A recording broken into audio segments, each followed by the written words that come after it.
I declare the ordinary council meeting open at 1800. I'd also like to say good evening to councillors, staff, ladies and gentlemen, and we wish to acknowledge the traditional custodians of the land we are meeting on, the Wadjuk people. We would like to pay respect to the elders of the Noongar Nation, past and present, who have walked and cared for the land, and we acknowledge and respect their continuing culture and contributions to the life of this city and this region. And I invite you to bow your head in prayer. Father, we thank you for blessing our city, our community and our council. Guide us with wisdom in our decision-making to act fairly, without fear or favour, and with compassion, integrity and honesty. May we show true leadership, be inclusive of all, and guide the city of Wanneroo to a prosperous future that all may share. We ask this in your name. Amen. Please note that the audio proceedings of tonight's meeting will be live broadcast online with the exception of matters discussed behind closed doors. That broadcast will remain available via the City of Wanneroo website following the conclusion of the meeting. Item 1, attendances are as per the record. We have Councillor Berry on a leave of absence, Councillor Coetzee is an apology and Councillor Sangalli is an apology. Item 3, public... Madam, you mentioned apologies and attendances. I'd like to seek leave of absence if I can, please, ma'am. Okay, you would like to move a leave of absence? Yes, please. I seek, pursuant to Standing Order 3.3, I seek leave of absence for the period 12 February next year through to 4 March next year, and the reason is because of travel. Okay, That's thank you. Thank you, ma'am. Anyone like to second that leave of absence? Councillor Huntley? Okay, and so we will take a vote on that leave of absence now.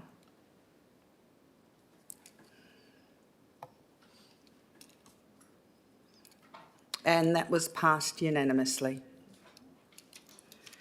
Okay. Item 3, public question and statement time. The following general rules apply to public question and statement time. Public questions and statements should only relate to the business of the local government and not be a personal statement or opinion. Only questions relating to matters affecting the local government will be considered at a council meeting, and only questions that relate to the purpose of the meeting will be considered at a special council meeting. Questions may be taken on notice and responded to after the meeting. Questions may not be directed at specific council members or a city employee. Questions are not to be framed in such a way as to reflect adversely on a particular council member or city employee. First priority will be given to persons who are asking questions related to items on the current council meeting agenda, and second priority will be given to public statements. Only public statements regarding items on the council agenda under consideration will be heard. Each person seeking to ask questions or make a statement may address the council for a maximum of 3 minutes each. Now, I have 2 questions already. One from, have you got the questions? I'm thinking from Mr. Smith and Dot Newton.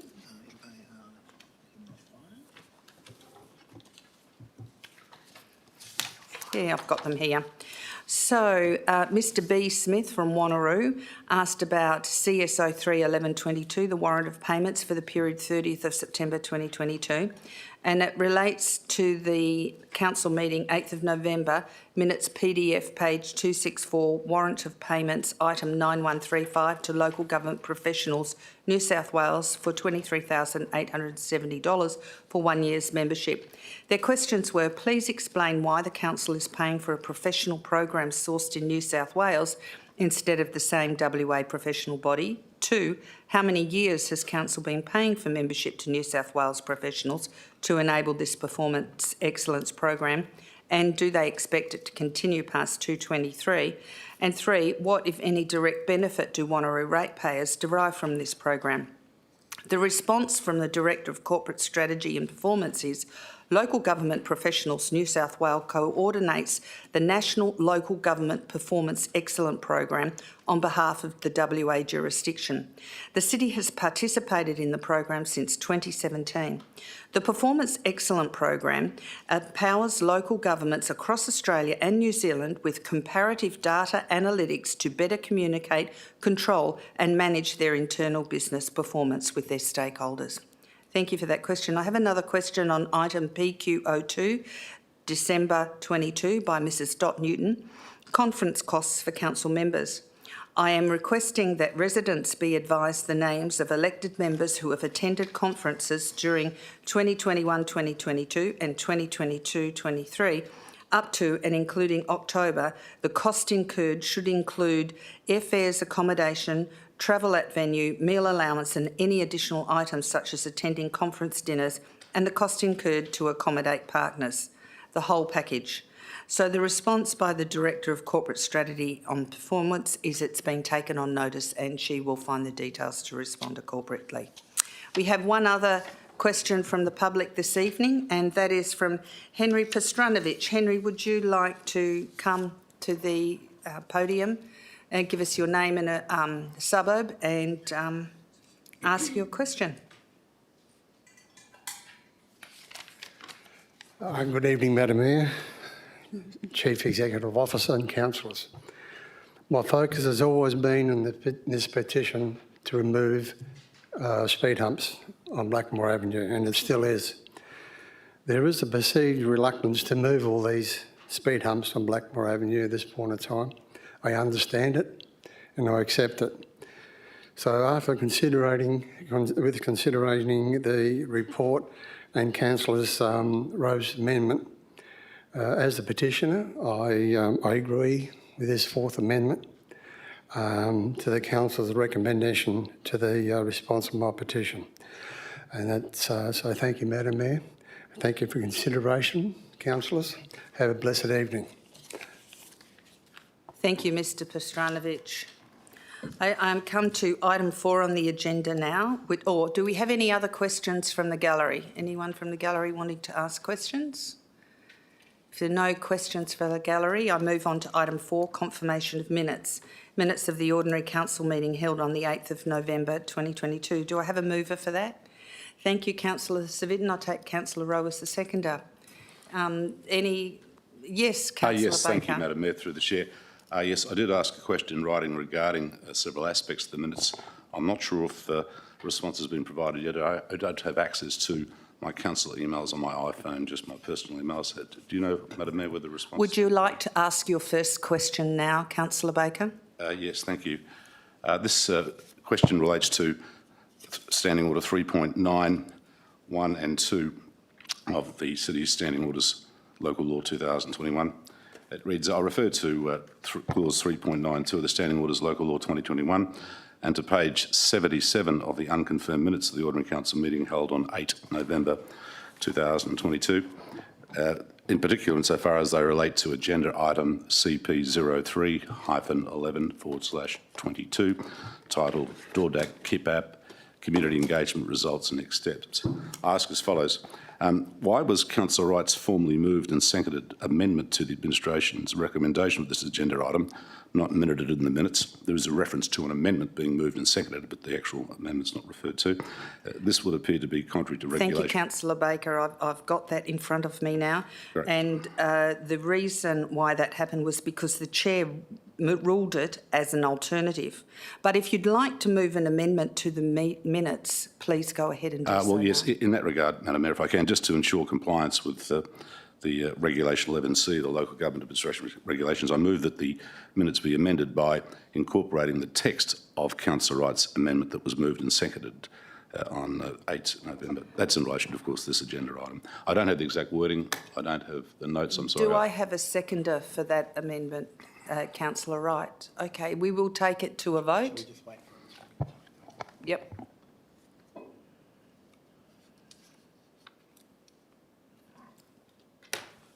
Through the chair, we're just waiting on the minute clerk to type the amendment so the elected members know what the amendment is that is being asked to be voted on.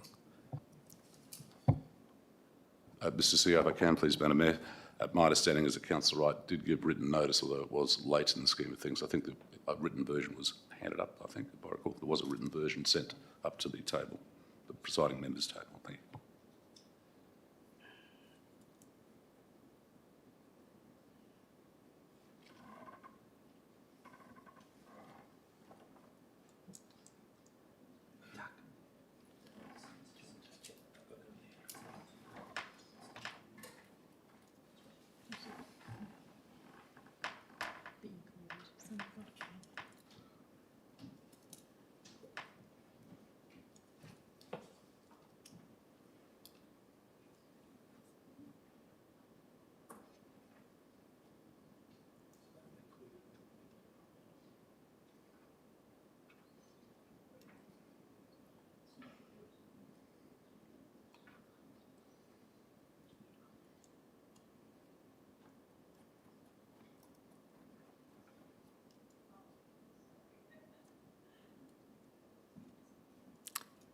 Councillor Civic, do you want to ask a question? Yeah, just a quick question on clarification. It was an alternative, not an amendment. This is what we're voting on tonight? That what it is... As per the minutes? Yeah. Initially, it was brought as an amendment. And it was moved and it was seconded and we had some discussion. Yes. Then we adjourned the meeting. Yes. And then I ruled it was an alternative, not an amendment. Yep. And then, so we haven't written on there what Councillor Wright had written. And so they have requested that that be incorporated, even though that wasn't voted on because it was ruled an alternative. Thank you.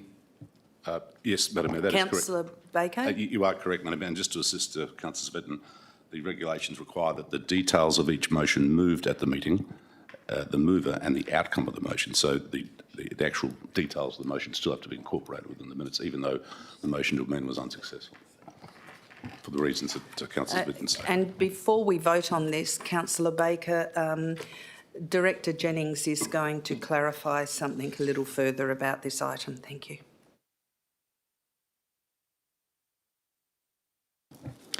Thank you, Mayor. Also under 3.9, confirmation of the minutes, you'll see in the box on page 11 relating to regulation 11 of the regulations, local government regulations. Item, just looking for it at the moment, C, the details of each motion moved at the meeting, the mover and the outcome of the motion. So that is also the reason why it wasn't incorporated at this point, because there was no outcome of that motion because it was disallowed. And what was put in the minutes was that should the substantive motion be lost, then that would be, the Mayor was going to allow it as a then subsequent motion. But if I can, please, clarification to Ms Jennings. The point is there was in fact a mover and a seconder. That is the point. And that therefore that then constituted the motion being moved and seconded. Hence, there was a motion before the chamber. The chamber adjourned, considered the motion, determined that it was in effect a contrary motion, and as such, it's for that reason, after it was moved, seconded, it was a motion on the floor. Councillor Baker, yes, Councillor Baker, yes, there was no outcome to that amendment, and that was why it wasn't documented in the minutes. It was ruled to be an alternative, and it would have been voted on had the substantive not been successful. The substantive was successful, so the alternative was not considered. So I'm going to ask my fellow councillors to vote as to whether the minutes should be changed in accordance with what has been suggested here by Councillor Baker and Councillor Wright.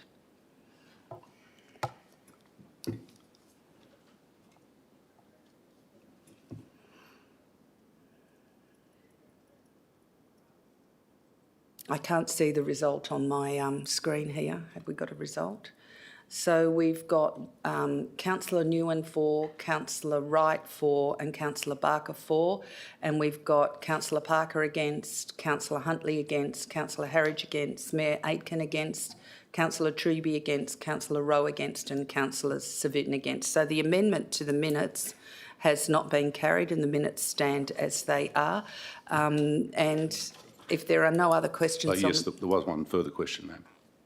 What was your second question? Yes, the second question relates to the minutes once again. It stated, amongst other things, that, or noted, amongst other things, that the meeting be adjourned for 15 minutes, and I quote, to discuss, or for elected members, impliedly, elected members and perhaps staff, to discuss whether the amendment was an amendment or an alternative motion. So the purpose of...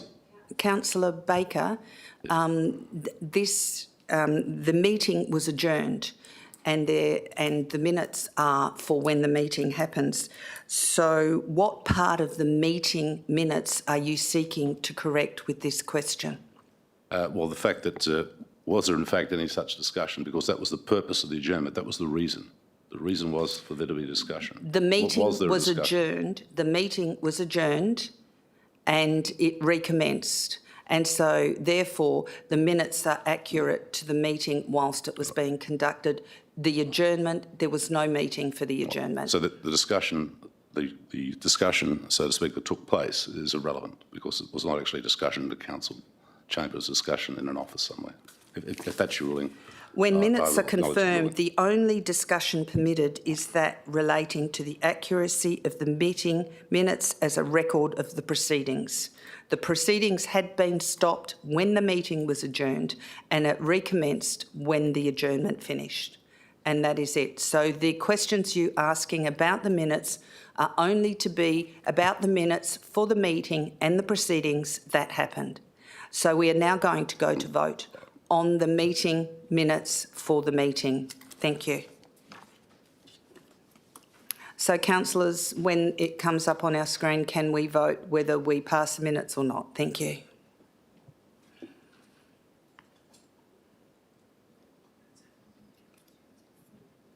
Okay, so we have 3 against passing the minutes, which is Councillor Baker, Councillor Wright and Councillor Nguyen, and those supporting the minutes as recorded as Councillor Parker, Councillor Huntley, Councillor Hentridge, myself, Councillor Treby, Councillor Rowe and Councillor Savitten. So I declare the minutes as recorded passed. Thank you.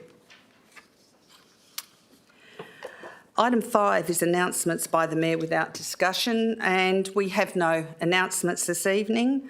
Item 6, we have questions from council members, and we have questions in writing from 2 of our council members this evening, and I thank you for providing them in writing. And I just want you to remember that the maximum time is 3 minutes, which can't be extended according to the standing orders for all of your questions to be asked. So we'll go first of all to Councillor Wright's questions in writing. Have you got them, Director Jennings? If you can read your questions one at a time and they'll be responded to one at a time. Councillor Wright. Thank you, Mayor. I had 4 questions that were written and 1 that I did not have time to write.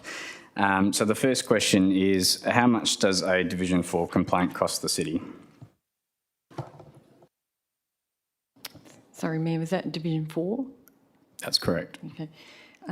Yes, through the Mayor, Division 4 costs approximately $1,000.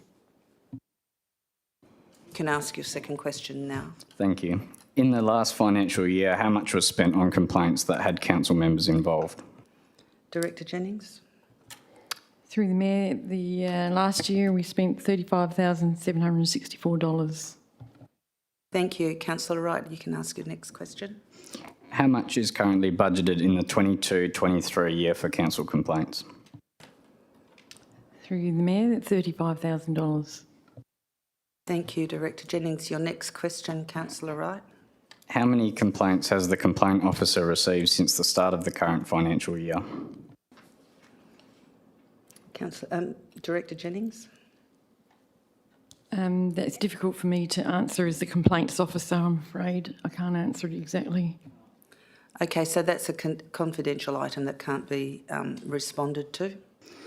And my last question was in relation to the motions on notice procedure in regards to when items are sent back to a forum, similar to the update that we received with petitions. If administration sees that it's not fit to continue with a petition, I see that motions on notice should be compared to the same as forums are not decision-making forums. So has administration looked at the process of returning these for do not support recommendations to council if it's not progressed at a forum?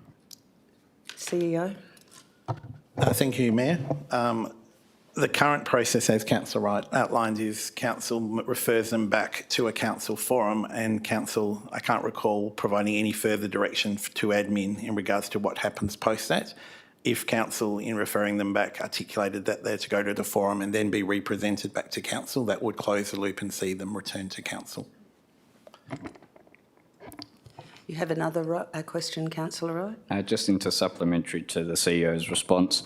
So that means when we do draft any future notice of motions, that there needs to be another recommendation that says it needs to come back to a ordinary council meeting from a forum for noting purposes. Is that correct? Mr Sims.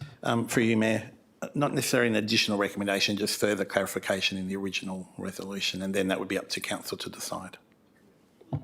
Thank you.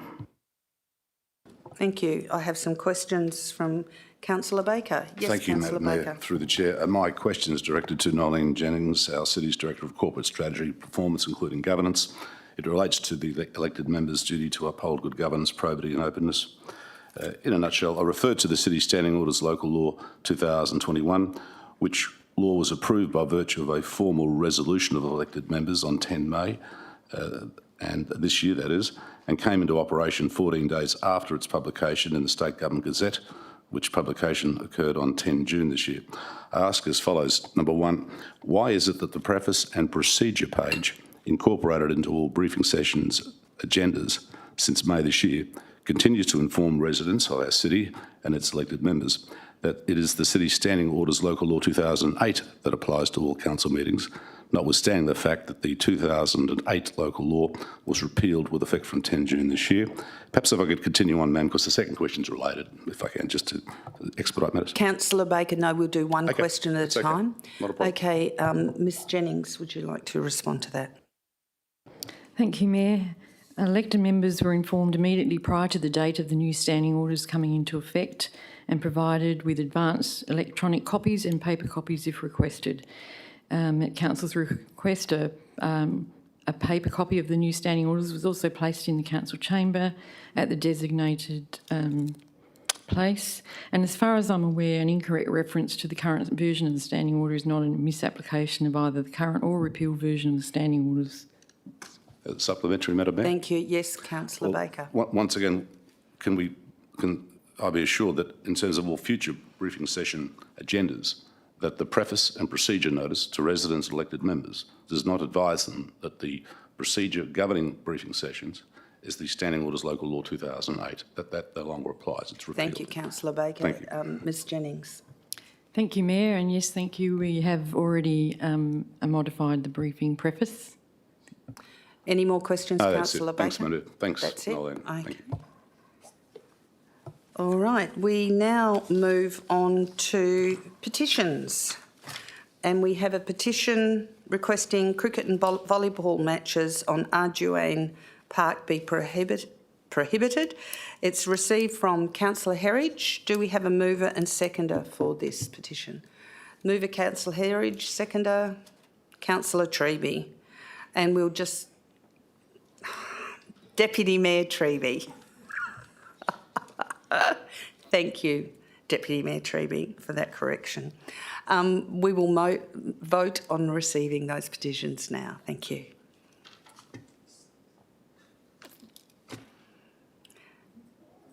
And that was passed unanimously. And we now move on to an update on petitions, which is documented here, UPO 11222, prevention for placing election signs on road verges. The update is the report on election signs on road verges petition will be prepared for either February or March 2023 Ordinary Council meeting. The lead petitioner has been advised accordingly. And UPO 21222, removal of speed humps on Blackmore Avenue, Girraween, PT02 1122. A report will be presented to Council this evening. Declarations of interest by council members, including the nature and extent of the interest, are to be made at the commencement of the item to which the interest relates. Declaration of interest forms are to be completed and handed to the Chief Executive Officer. And I now move to item 8, reports. Mayor, if possible, I seek to move a procedural motion to bring AS 01-1122 to the front of the agenda for the courtesy of the lead petitioner who's in the audience tonight. That's good. Do I have a seconder? Yes, Deputy Mayor Treby. Okay, can we just vote on the procedural motion now, please? And that has been agreed with unanimously. So we move on to Assets and Operations Services, AS 01-1222. Who would like to move this? Councillor Parker, and seconder, Councillor Herridge. So, Councillor Parker, would you like to speak to this? No, thank you, Madam Mayor. Okay. Do you want to bring your amendment? Yeah. Mayor, if possible, I have lodged an amendment to this item, and I would wish to speak to the amendment if I can do so. Yes, do you have a seconder for the amendment? Deputy Mayor will be seconding the amendment. Thank you. If you'd like to speak to the amendment, please. Okay. Thank you, Mayor. Basically, this amendment is to add a fourth recommendation to the officer's report, and it reads, to request administration to investigate a reduction in the number of speed humps in Blackmore Avenue and provide an update to council members before April of 2023. First, I wanted to acknowledge that the amendment has the support of the lead petitioner, and I thank Henry for attending tonight and for his interest in the local area and for all of the work that he did speaking to residents and community members to hear their feedback in a respectful and a considered way. This amendment also has the support of the administration, so I would like to thank Director Singh for his assistance throughout last week. I do feel that it is a compromise position. It recognises that complete removal may not be feasible at this stage of all speed humps, for a variety of reasons, many of which were acknowledged in the report both last week and this week. To provide examples that it could increase the level of speeding on Blackmore Avenue if there is no alternative traffic management mechanism in place, that the traffic data and the comparison between pre and post traffic management scheme would not support this approach, and the potential liability risk that was flagged by the Director last week, with the knowledge that the speed humps, while causing a lot of disruption and frustration, have led to a reduction in speeds along the road. The amendment tries to address the crux of the issue that was raised in the petition, which was about the number, or the quantity of the speed humps and the close distance between each hump. And we found that there was 8 speed humps along Blackmore Avenue, roughly 100 metres apart from one another, and residents felt that that was excessive. Adding a fourth recommendation will investigate a reduction in the number of speed humps, and the amendment will require an update to be provided before April next year. And I believe that's in a timely manner. It allows administration to carry out a detailed investigation and come back to us with some information that will be accurate. I think it's worded in such a way to avoid unnecessary delays. The reason I didn't mention it coming back to a full council meeting is because this can be provided to us in terms of a briefing note or some other mechanism, so we're not having to align the update with the council meeting schedule. I'm hopeful that by getting this report through tonight, it will also mean that we can see the completion of the road resurfacing works along Blackmore Avenue and the long-awaited return of the bus shelters, which I asked a question about earlier this year, and I've been talking to the Director and he tells me that the bus shelters are a mere few weeks away. So I will be down there applauding when that happens. Yeah, I might actually cut a ribbon for the ceremony of it. But We could put it on the city's Facebook page. I think we should actually. It's a considered approach. Look, I do think that this amendment is reasonable and considered, and the fact that it has both the support of the petitioner and the administration hopefully will allow my fellow councillors to please support alongside me tonight. So thank you, Mayor. Thank you, Councillor Rowe. Deputy Mayor Treby, would you like to speak to this item? Thank you, Madam Mayor, and if I could, for the record, just state that I'd be more than happy to attend the grand opening of the bus shelters on Blackwood Drive with Councillor Rowe. I think that would be I can bring the fantastic. scissors. Well, mate, they're the nice gold ones in the Mayor's office. If you can bring those along, I think that would be fantastic. Look, very happy to support this amendment. It's important that we certainly listen to the sentiment that pervades the community, and these are clearly local people with a very direct level of engagement with this particular project.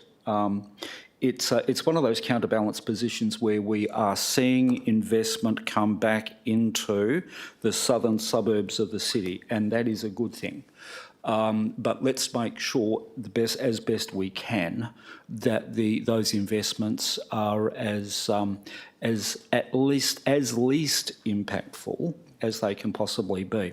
I think it's important that we actually do request additional information rather than making a decision in the absence of facts, findings or evidence. So the administration approach, which mirrors that of the lead petitioner and those who sign the petition, quite a few I might add, I think gives us the best opportunity to make an informed decision on the basis of fact and evidence.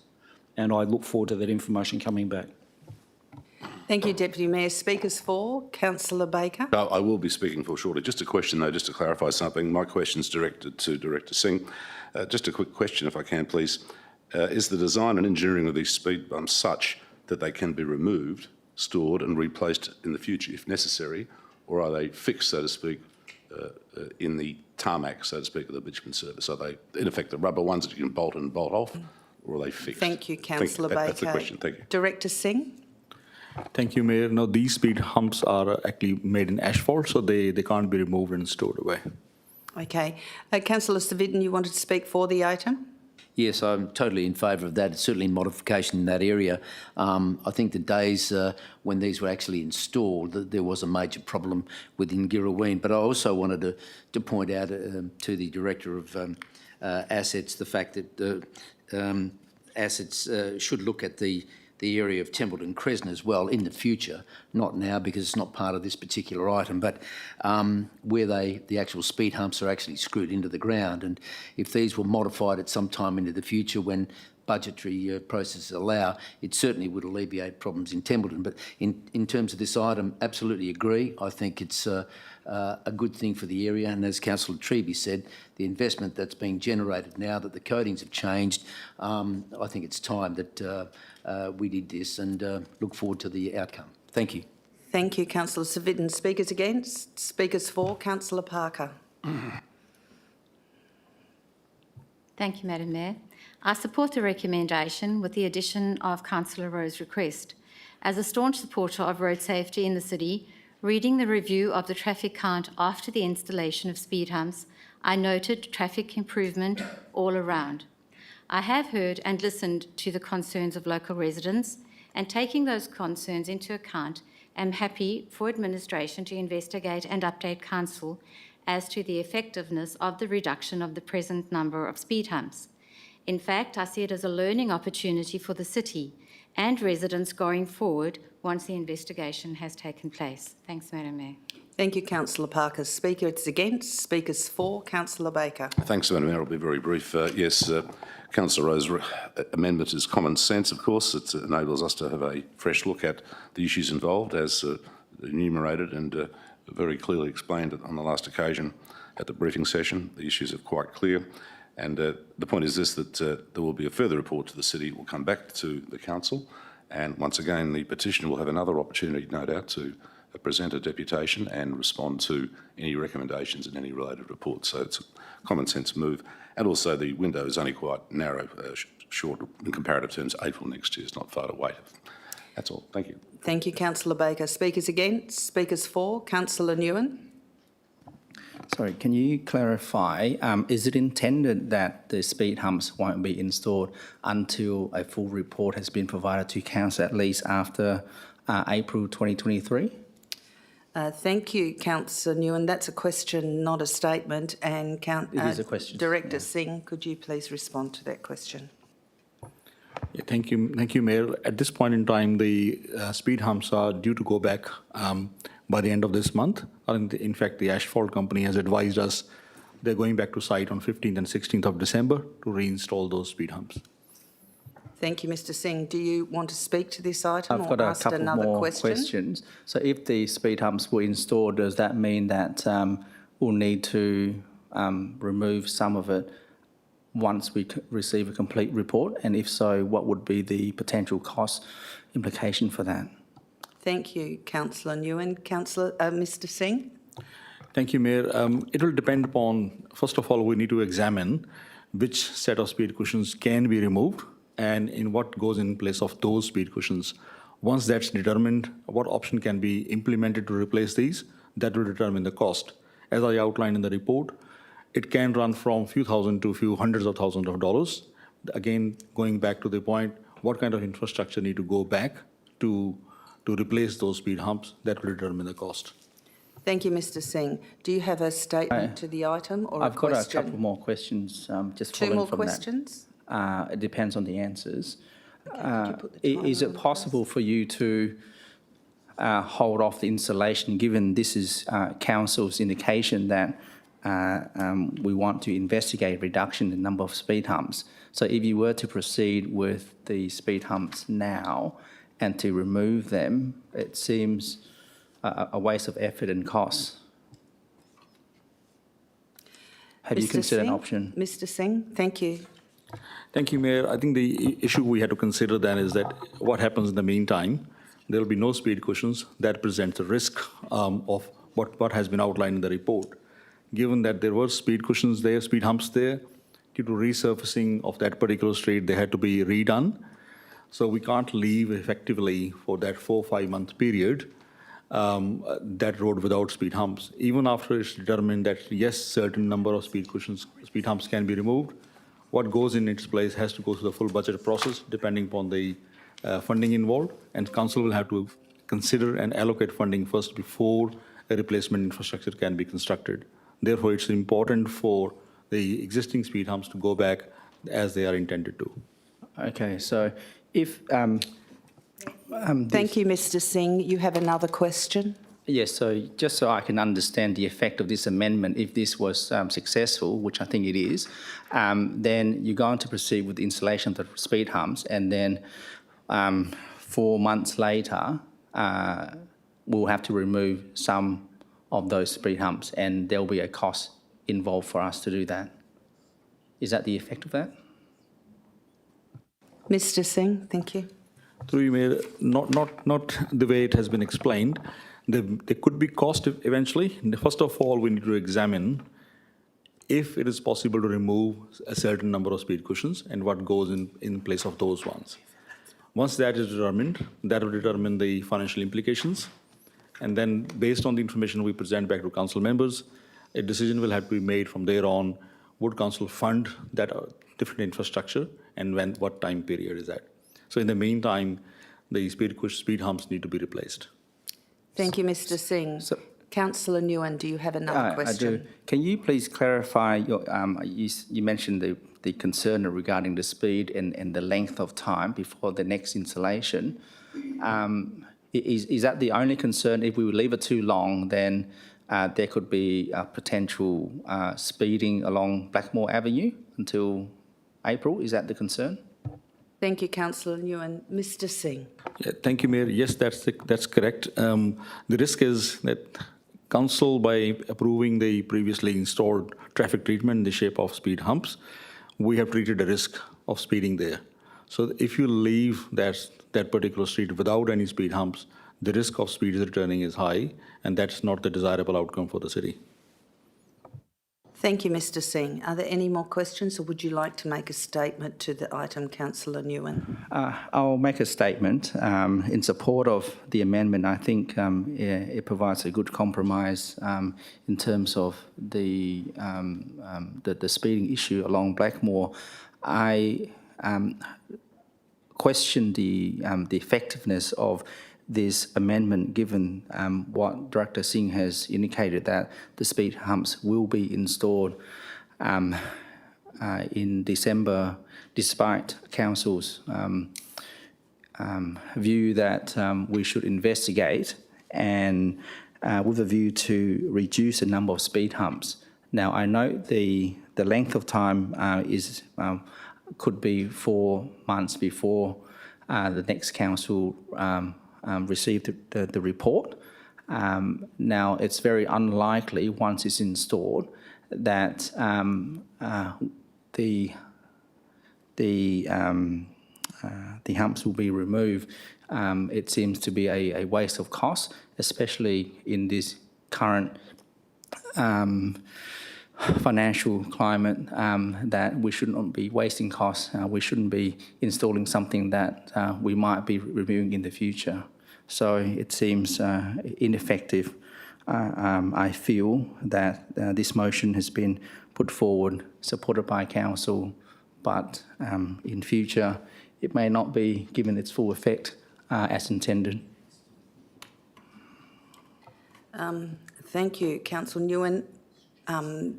Deputy Mayor Treby has a question. Thank you, Madam Mayor. And my question's to the Director, and if I can phrase the question this way. My understanding is the intent of the amendment is to get additional advice for Council's consideration. Would that be the case? Thank you. Mr Singh. Yes, through you, Mayor, yeah, that's correct. So going forward, my second question. Yes, thank you. So going forward, and to augment the risk or the potential risk of speeding on Blackmore, which there is clearly evident over some time is the case, and given also that we have an existing tender in place, it would be the appropriate thing in terms of tender management, project management and governance to deal with the issue of risk to continue along with the project as it's currently stated. Is my understanding correct? Thank you, Deputy Mayor Treby. Mr Singh? Through you, Mayor, yes, the current project does include, as part of resurfacing, the job to reinstate those speed humps, and we'll complete that job as I outlined earlier this month. Thank you, Mr Singh. My final question, Madam Mayor.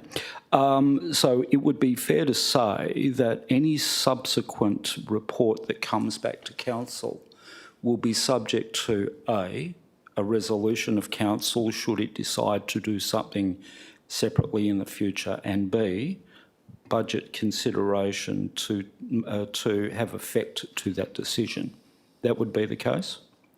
Thank you, Deputy Mayor. Mr Singh? Yes, thank you, Mayor. Yes, that is correct. So just stating we won't be going forward and wasting any money without council without a council decision and without due consideration to any of the cost implications.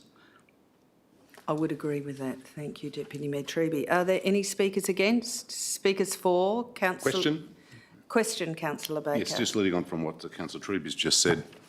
In the event that the report that's foreshadowed in new paragraph 4 that comes before the City before April next year, and in the event that it recommends that all the speed humps be removed, and in the event that that's a recommendation endorsed by the councillors, wouldn't that resolution therefore constitute a revocation of paragraphs 1, 2 and 3 of this motion? A partial revocation of the motion that we're about to vote on. I can't see that that's correct, but I'll pass that on to the CEO to respond to that.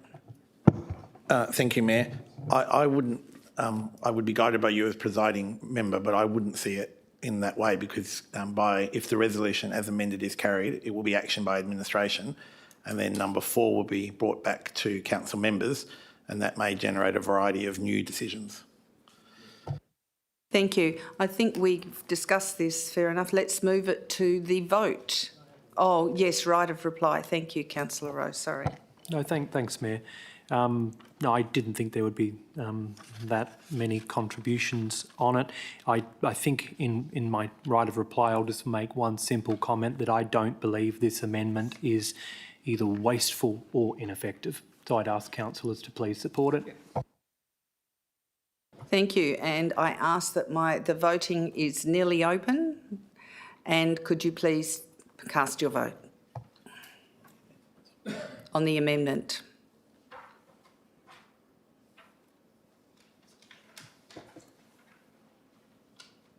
Has everyone voted? I can't see the voting on the screen here. Oh, I can now. So that was passed unanimously. So we move on to the substantive, which is the recommendation, the requesting to the City.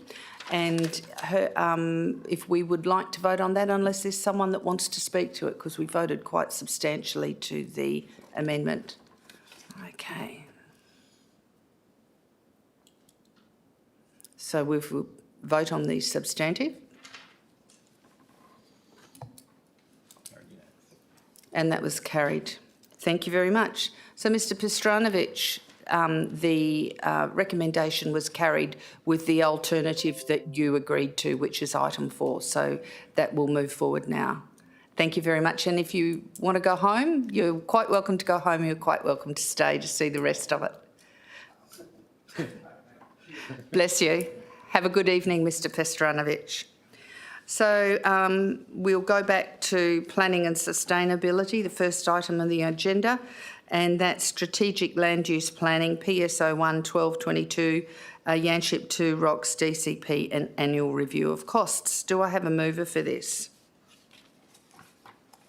Yes, Councillor Savitten, seconder Councillor Treby. Speakers for, speakers against? Question, please. Yes, Councillor Baker. Yes. My question's addressed to Mark. Yes, Mark is here, Mark Dixon. Mark, is it fair to say that the cost per hectare, which equates to $15.97 per square metre, I should say, that cost will be passed on to the initial purchasers of each lot by the developer? I would have thought that would be the case. That cost would be factored into the market value or the list price of each lot.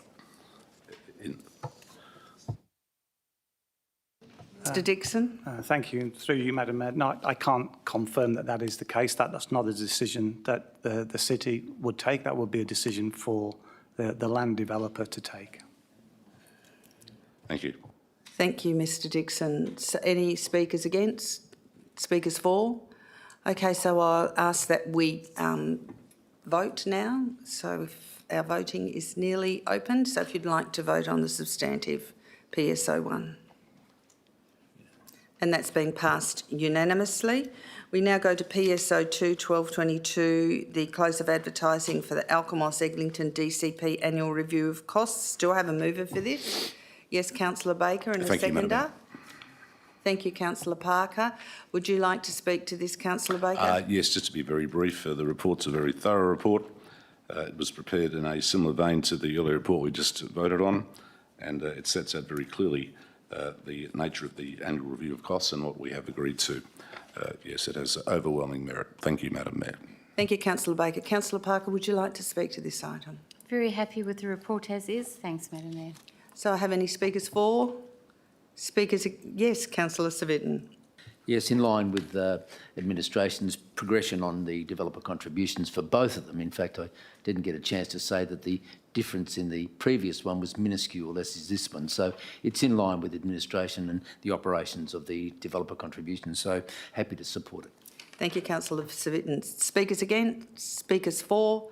Do you want the right of reply, Councillor Baker? No, thank you, Madam Mayor. Okay, so we will move to vote on the substantive. Voting's open. And that's passed unanimously. We move to item PSO 3 1222, Local Planning Policy Compliance 4.14 review. There has been a change to the memorandum, but no changes to recommendation. Do I have a mover on this item? Councillor Baker. Yes. Okay, a seconder? Councillor Nguyen.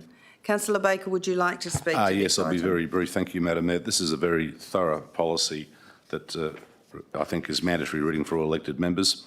It takes into account the factors that the city will consider when determining to enforce compliance action, so to speak, in respect of non-compliant developments and buildings. Rather than having a yes or no scenario, there's a set of selection criteria which are used in making that assessment. It reminds me of, for example, prosecution policies that, for example, the West Australian Police Service has, the State DPP, Commonwealth DPP has, and also the State Solicitor's Office, when determining in all the circumstances it's appropriate to proceed with a criminal charge, or for that matter to continue with a criminal charge or to discontinue it.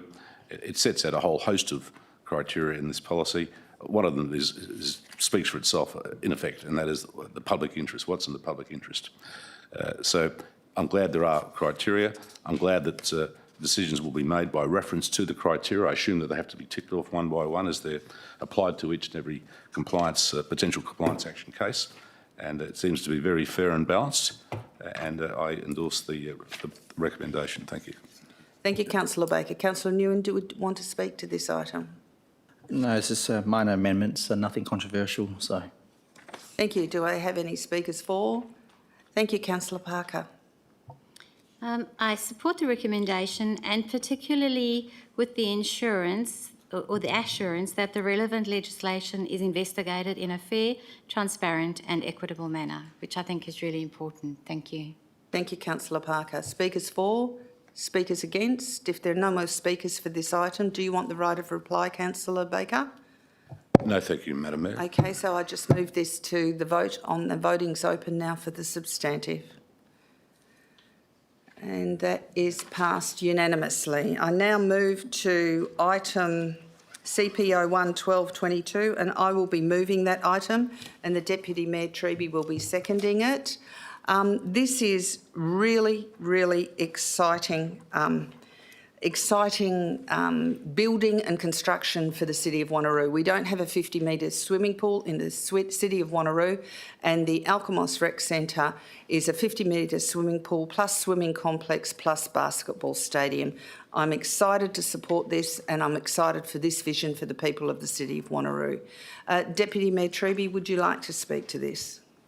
Just to add, thank you, Madam Mayor, just to add, I think it's important that we also gauge where this groundbreaking, and I suppose you'd also call it in terms of the Northern Coastal Suburbs historic project, is going along. We're going into the detailed design phase, and that's critical for one very good reason.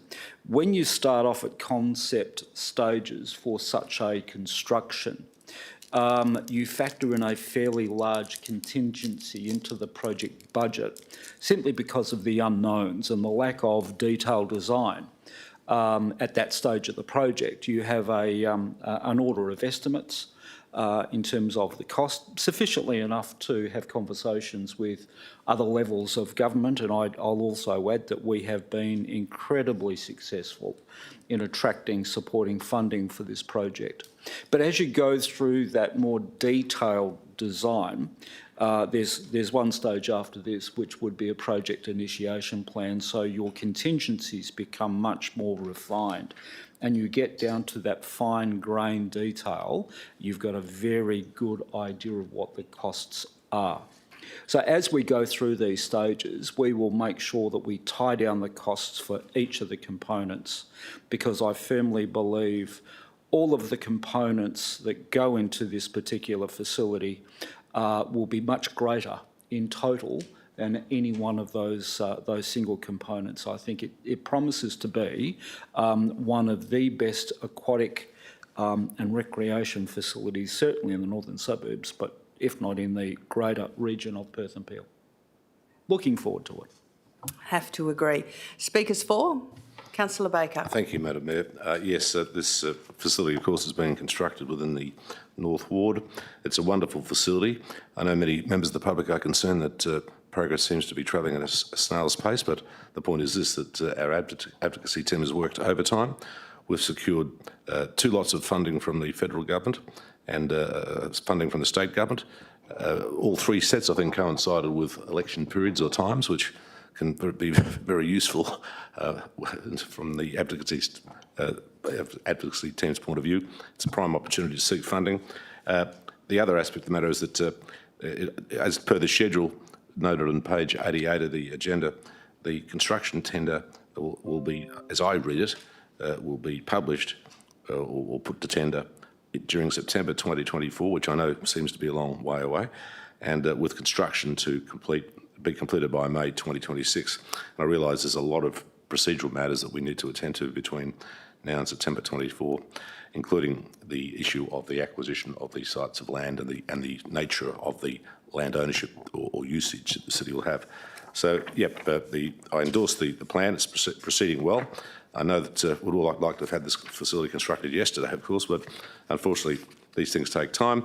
And also, no doubt, between now and tenders being called for, there'll be a slight, well, perhaps not a slight, a major blowout in the construction costs, and we'll have to cross that bridge when we come to it. Thank you.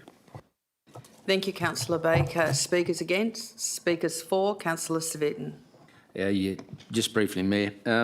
Yeah, look, I'm absolutely ecstatic about this next phase in this development here. This is certainly going to be state-of-the-art and something which will be used by the community, especially on the basis that it's right on the rail line. But I'm looking forward to these stages, at this stage being completed. Just a quick question with regarding the actual purchase of the site. How far down the line are we in that process? because obviously that would have to be concluded first before these next stages move on, although this is the planning stages. So if I could maybe have some indication of what that is. Other than that, fantastic project this is going to be. Thank you, Councillor Vitten. Councillor Savitten. Mr Sims. Thank you, Mayor. The negotiations are very close to being concluded. Mrs Jennings and Mr Greer have worked very hard with Development WA to finalise 2 last conditions that relate to some design review panel matters. We've provided that alternative wording to those clauses to Development WA today, and we're optimistic of a report going to Council in the new year to resolve the acquisition and transfer of land. Thank you, Mr Sims. Any speakers against? Speakers for? Councillor Parker. Have to do this. I'm very happy to endorse the progression. This project is well overdue, well funded, and should progress in a timely fashion. I don't underestimate the complexity of this development, particularly in the current environment, but see no benefit in delaying or staging of any of the project. Allowing completion of the ARC as soon as possible for the benefit of the entire City of Wanneroo. I'm incredibly excited about this. When I came onto council in 2014, this was my main objective. This is the absolute cherry on the top, and I sincerely hope that it comes to fruition as soon as possible. Thank you. Thank you, Councillor Parker. Speakers against? Speakers for? Everyone wants to speak for this. Councillor Rowe, I'll get to everybody. Thanks, Mayor. Just to briefly note 3 things in my statement of support. The first, to acknowledge the fundraising and the advocacy team who have had great success in putting downward pressure on the municipal contribution towards this, and I think recognition has to be paid to successive state and federal governments and those local members who I know, not just during election time but during governing time as well, would have been speaking to relevant ministers, briefing them on the project and really championing this cause throughout the entire community.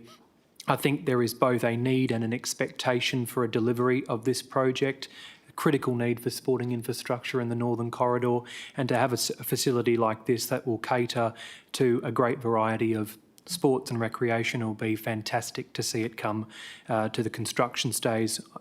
Obviously, we're going through detailed design at the moment, and I hope this process will be able to identify some of those efficiency savings so we can better understand the level of funding we have, the level of funding that's required, and how to produce a quality facility that puts as limited pressure as possible upon our rate-paying community. Thank you. Thank you, Councillor Rowe. Speakers against? Speakers for? Councillor Huntley. Thank you, Madam Mayor. I would just like to say, at last, we can see this actually coming to fruition.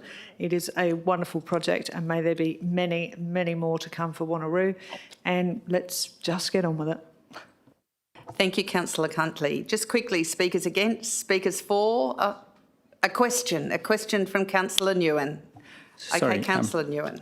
It's great that we have the funding to build the facility. Can you remind me if we have a budget for the operational costs once it's built, and what that was? The operational cost was responded to your question from last week, and that was $603,000 in the notes, but it was in the notes given to you. Oh, okay, sorry, I didn't see that. Okay. Speakers against? And speakers for? And that budget, and how much do we expect as an operational loss? I didn't get that in the notes. Ms Jennings, was that? Mr CEO will speak to this. For you, Mayor, we have Mr Ian Ireland in the gallery, but in answer to the projected operating model, that is in the business plan that I understand is on the elected members hub. If it isn't, I can make sure it is placed on there. Yeah. And how do we fund that ongoing loss? How do we fund for that? The business plan is on the hub, Councillor Nguyen, and it's not to the hand of the CEO at the moment. So if you want to check the hub yourself or get in contact with the CEO at a later date, they will be able to discuss that with you. Okay, thank you. Do you want to make a statement towards the ARC or not?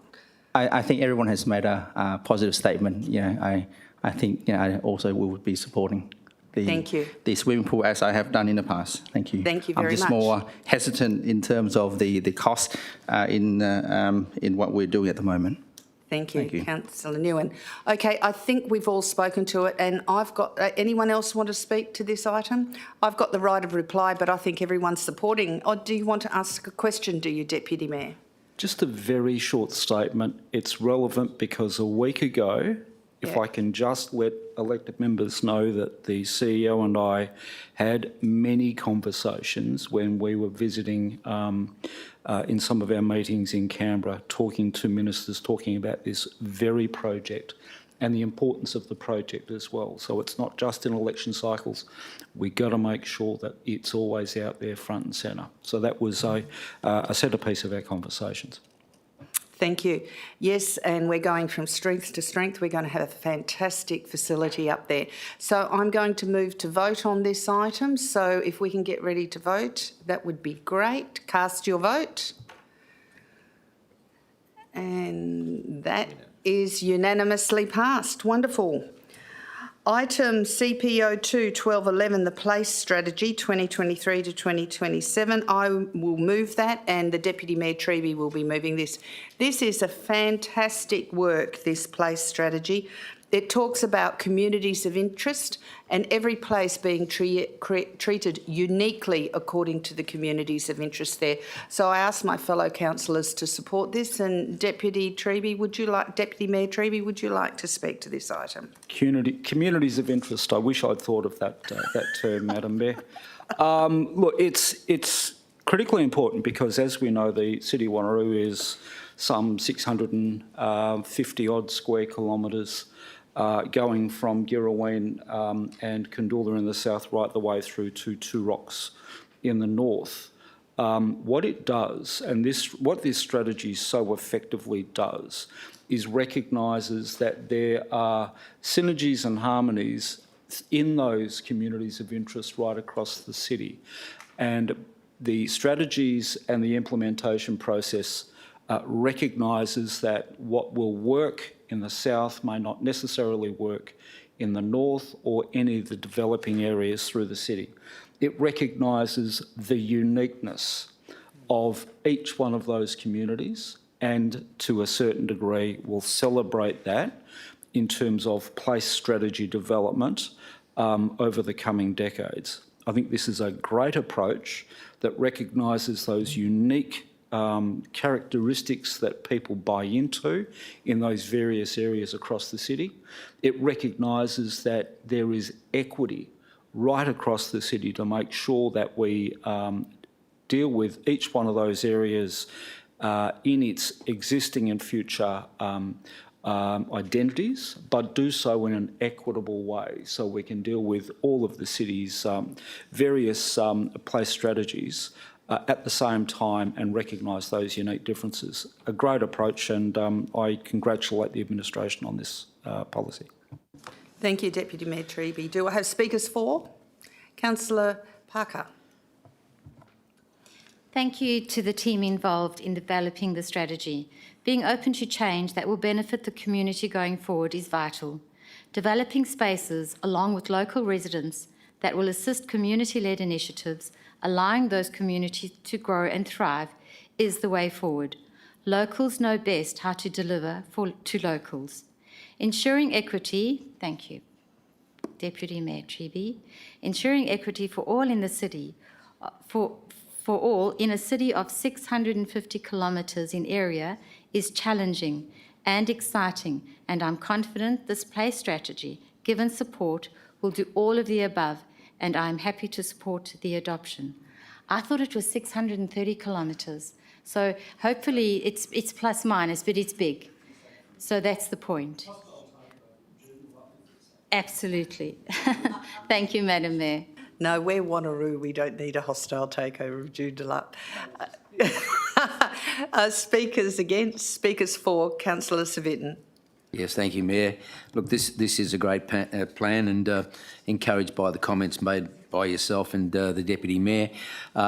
we need a plan for Wanneroo, and without a plan, the development would be ad hoc and all over the place. So I think these sorts of things are very, very important in the future to make sure we get a good balanced community and we provide all the services in a good and orderly fashion. So I certainly am in favour of this, and it's a very, very good thing for our city. So it's good planning for a council which is a developing council and a growth council. So we're at the forefront, and we will be the largest council in the metropolitan area in a very, very short amount of time. So looking forward to this plan being sort of put into place. Thank you.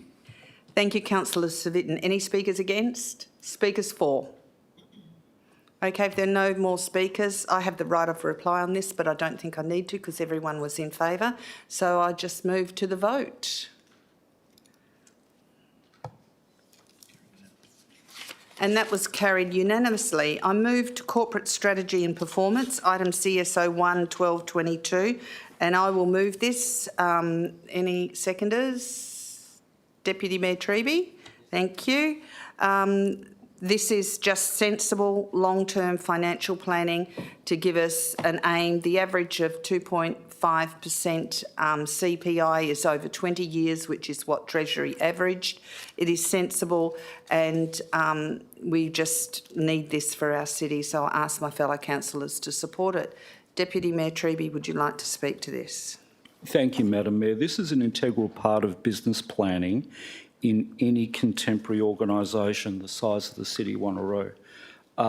It provides certainty and we can't unpick this plan from other items we'll be talking about later on in this agenda, namely the Service Review Working Group reports, because they are both linked.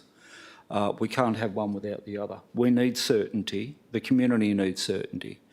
And from a corporate perspective, we need to make sure that there's a sustainable future for the services and the community of the City of Wanneroo. There are probably those among us who won't quite grasp the issue of understanding the commercial imperatives of the world we live in, or the economies that are involved. In fact, some might smirk and find it quite funny. Which is a pity, because we all have a duty of care to act with diligence, due care and skill. We need to apply skill to these decisions, councillors, which isn't an easy thing to do, because it requires bringing an open mind. And what this does is provides us with some certainty well into the future to demonstrate that our planning is quite consistent, and also demonstrate that we are going to have a sustainable, growing community, certainly for over the next 20 years. I endorse this report thoroughly. Thank you, Deputy Mayor. Speakers for? Councillor Baker. Thanks, Madam. I'll be very brief. But just to endorse the recommendation, it's a very thorough report. Also to observe that I'm sure that all council members, elected members, do have a very good insight into commercial imperatives, so to speak, in terms of this plan, particularly those involved in business, particularly those involved in being self-employed in commercial businesses. We are fortunate in that we have a far greater insight into what happens in the real commercial world. Yes, once again, it has overwhelming merit, and I endorse it 150%. Thank you. Thank you, Councillor Baker. Speakers against? Speakers for? Councillor Civic. Yes, thank you, Mayor. Look, I can recall when this council first formed in 1999, and we did not have a long-term financial plan for at least 8 years until we started to think about it at that time, and that was on the basis we had a population at the beginning of only 66,000, and we're now at the 230-odd thousand marker. So we, in a good and perfect world, we need a long-term financial plan, as Councillor Treby said, to make sure that our development is balanced, etc., across the next 20 years. And if everything averages out at the 2% plus marker for that time, I think it would be a good thing, because it will be in line with the way that the community grows, the way that the cost of living is, etc., and the way that we'll be able to provide those long-term projects which will be coming up and making this city a very exciting place to live in. So certainly happy with this long-term financial plan, and it's the way of the future. Thank you. Thank you, Councillor Savidin. Speakers against? Speakers for? Councillor Parker. Thank you, Madam Mayor. I'm happy to support the recommendation and thank the finance team for their many hours of work, both behind the scene and hours spent with councillors at forums, explaining the how, why, and outcomes if not done. As a councillor, I have a legal responsibility to ensure the financial well-being of the city going forward. Understanding that this plan encompasses the next 20 years is imperative, and a long-term view based on past, present and future predictions has to be acknowledged and supported. I have made mention of this before this evening, but serving as a councillor for one of the fastest growing metropolitan cities is a huge task. Balancing the needs of every resident is challenging, and I'm extremely grateful I have a highly competent administration that ensure I have all the information I need to make my decisions when needed. Thank you, Madam Mayor. Thank you, Councillor Parker. Speakers against? Speakers for? Councillor Nguyen. Yes, I've got a few questions. Thank you, How many Mayor. questions have you got, Councillor Nguyen? I hope not too many. Hope so. Okay, go ahead with your first question. Yes, just in relation to the modelling for the long-term financial plan, I understand this is a CPI plus 2%, and the CPI is based on Treasury forecast of 2.75% for next year. The current CPI is actually 7% plus.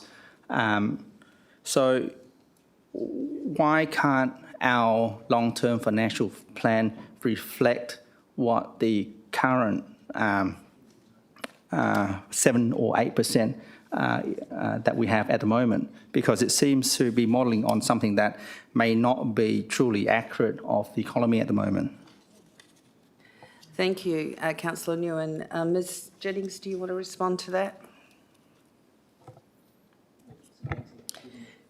Thank you, Mayor. This is a 20-year long-term financial plan, so we've modelled across the whole 20 years. So this is not a question about each individual budget, because we will deal with that as we get to each budget year. So this is actually trying to put together a plan for across the 20-year, looking at all our responsibilities in terms of asset maintenance and also any new infrastructure that we know about that's coming up. So it needs to be looked at quite differently from an annual budget. This is a 20-year plan, and to do a model that goes right across the 20-year plan, we need to take into account those parameters that help us actually set something across that time frame. So hence we've used some of the Reserve Bank averaging for CPI, etc., and that's why we've come up with a figure that goes right across the 20 years. Thank you. Thank you, Ms Jennings. Do you have another question? Thank you for that. And we know the Reserve Bank has made an error in terms of their decision in the past, so this is simply a forecast. If, for example, our forecast, that is CPI, is 2.75%, is for the next 20 years. Assuming that CPI is actually 7% for the next 20 years, what is the effect of the difference in our forecast and actual, if that were to be the case in the next 20 years in terms of our projects? Thank you, Councillor Nguyen. Mr Sims will respond to that question. Thank you, Mayor. That's why Council religiously reviews the 20-year financial plan every year. So it gives Council an opportunity to review the parameters and the assumptions and then to model those impacts. So there's a myriad of what-ifs, but that's why Council always does an annual review, so that you can review the assumptions made each year and project to the full 20 years. Yes. Thank you, Mr Sims. Do you have another question? Yes, and my recollection in relation to the last 3 years, our modelling has been really based on, I might be incorrect, CPI plus 2%. Ms Jennings will respond to that. Yes, through the chair, the last few years we've actually taken a balanced model, which means the model has varied over the 20 years, so it hasn't been a fixed figure for the 20 years. So this year's is a little bit different, but yes, previous years have been a balanced model. Okay. Thank you, Ms Jennings. Any other questions? I do. So if we forecast the growth to be CPI plus 2%, and subsequent to the adoption, when we set the budget, which is less than what we had hoped for, what is the consequence of that for our projects? Thank you, Councillor Nguyen.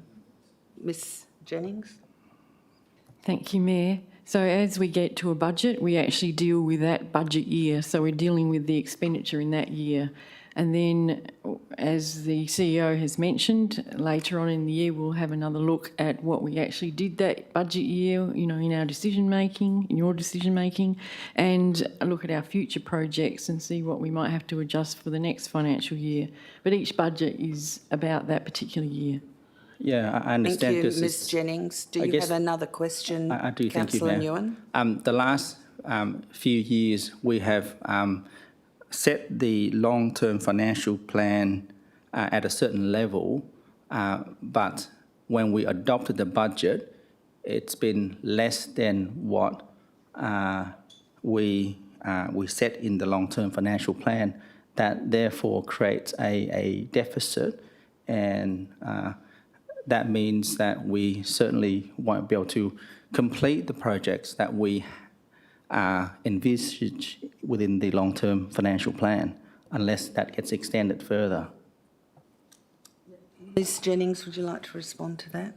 Or the CEO will respond to that. Thank you, and through you, Mayor. That in essence is a discussion that Council has every year as you adopt your budget, and then subsequently, as the Director of Corporate Strategy and Performance indicated, you then come back together to review the long-term financial plan. Thank you.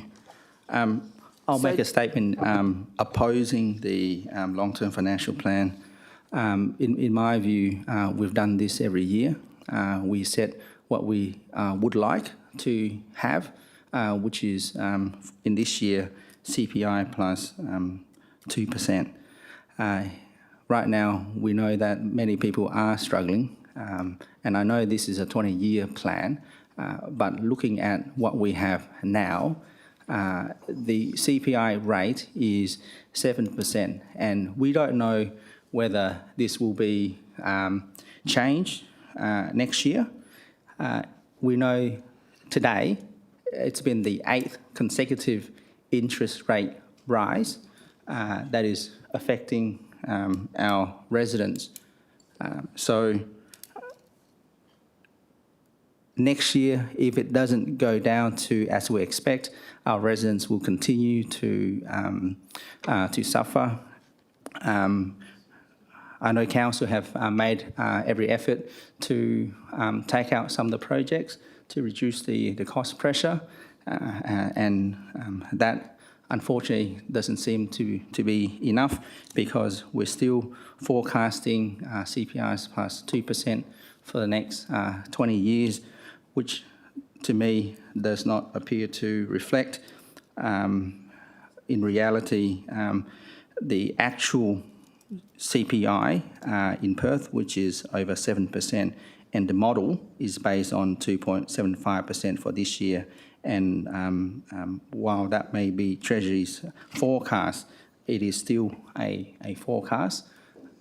And so this is the reason why I think we need to reconsider the forecast that we have in here, as I don't believe that this is truly reflective of the cost. The CPI. I think some of the projects in here we want to support based on the percentage, but it's certainly something that we'll need to look more to consider whether they are a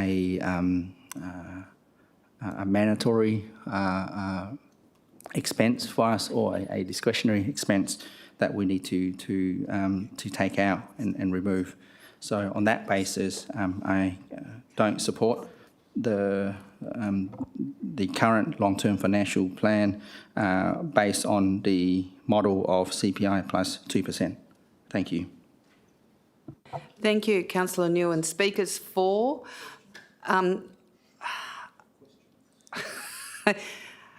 Okay, Deputy Mayor Treby, you may ask a question.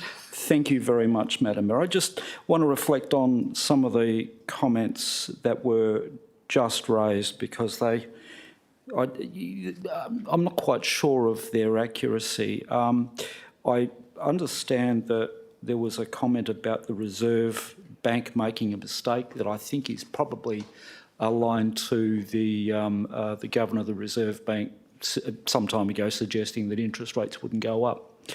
And then equating that to the modelling that we've got for the long-term CPI for the Western Australian market. So I have a question, and the question's this. Thank you for that, Councillor Baker. I'd always like taking it from a professional question asker. Mrs.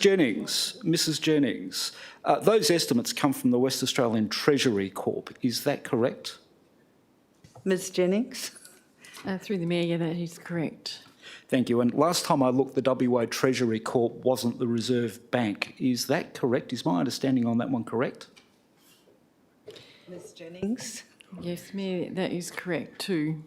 Excellent. I just curious. I was a bit flummoxed by that. And there was another thing. And the reason we do these sorts of things. Have you got another question? Oh, it is absolutely one further question. And because I note that at CP 01-1222, there was a unanimous decision on the Alkimos Aquatic and Recreation Centre.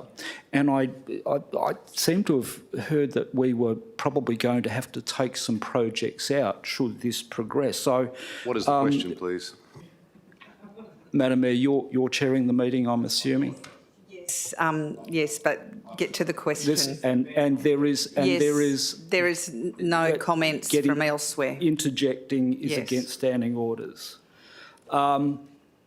So it would be fair to say that the Alkimos Aquatic and Recreation Centre that was passed early this evening appears in the long-term financial plan. Is that correct? Yes, that is correct. It's in the long-term financial plan. Thank you. Speakers against, speakers for. Councillor Huntley. Thank you, Madam Mayor. This financial plan is a looking glass. It allows us to look forward, to predict. In the past, we haven't done that. We failed to do that. And we are constantly having to catch up on all the projects that were given to us or handed over to us, and then we have to suddenly maintain. Those maintenance funds were never done, and that's what this is for. It is for totally, so we don't leave our future grandchildren and their ongoing children in 50 years' time with a rate bill that they'll never be able to afford. So it's very, very important that we introduce a long-term financial plan because that allows us to set some boundaries. And that's all this does. It is not about trying to create a full and total budget because we can't do that. We can't predict 100% what is going to happen in the next 20 years. Each year we come and have a look at it, but we do make predictions for the future, and that's all this is. So I am very happy with it. It's beautifully written, absolutely well discussed by us all, and we've all put our backbone into making this happen. So thank you. Thank you, Councillor Huntley. Speakers against, speakers for. Yes, Councillor Rowe. Just get in before you quickly close debate. I think it's financially responsible and it's good practice. I think one of the things that I know a lot of our residents in the south are referring to is the fact that the city has consistently had to carry forward a number of capital projects, and that was first occurring as a result of the COVID pandemic, and now it's obviously been exacerbated by pressures in the building and construction market as well. I think it's worth also noting the discrepancy, as has been mentioned, between the CPI modelling over 20 years and that of the current inflation. What it means to me is that the city is currently absorbing that cost, is shielding our ratepayers from actually being charged at the Perth Metropolitan CPI rate, because the level of need and demand and expectation for community infrastructure has not gone down, it has gone up. The number of residents has not gone down, it has gone up. And the state and federal utility charges and all of the different charges that have been imposed upon local government have not gone down, they have gone up. So it's actually the city that is absorbing the cost and is shielding the ratepayers from what could be significantly worse, and they have seen it in terms of their DOT licensing and registration fees on an annual basis. Yes, the state government has provided an electricity credit this year, but there's no guarantee that that will continue on into next year. And the city certainly hasn't been spared those pressures as well. So I think the document itself is incredibly detailed, and I do thank administration because I know they were very patient with us throughout the forum processes and explaining the difference between locking in a fixed rate of CPI for the purpose of long-term modelling and the variable rate, which is clearly affected by factors in both the domestic and international market. So, Director Jennings, you and your team, I think, did a great job of trying to enlighten us on that aspect of fiscal policy. Thank you. Thank you, Councillor Rowe. And I'm going to move to close debate, but I do want to speak to the item. I remember when interest rates were 19%, and I remember when interest rates were 0% or 0 point something. Interest rates have varied in the last 40 years that we have owned housing, and if we average, this is a long-term financial plan over 20 years, interest rates and CPI will vary over 20 years, and this modelling has averaged it over 20 years, so that precept upon precept, whether it's 0% or 5% or 10%, it is an average. And if averages change when we review the long-term financial plan each year, then we can review the CPI average we are using. We review it every year. This is a long-term look. Interest rates change every year. They go up, they go down. Over 20 years, they are not stable. But this is a stable plan for the future of our community, and that is why we have averaged it out over that period of time. So I do ask my fellow councillors to support this, and I put it to the vote. Thank you.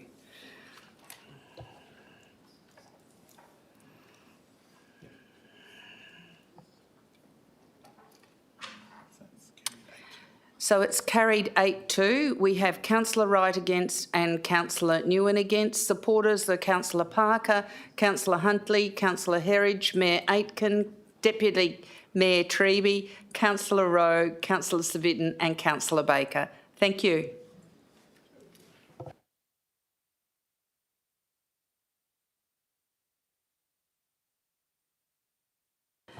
So we move on to the next item, CSO 2-1222, Financial Activity Statement for the period 31st of October 2022. Do I have a mover on this item? Yes, Councillor Baker, and a seconder, Councillor Civic. Councillor Baker, would you like to speak to this? Yes, I'll be very brief, Madam Mayor.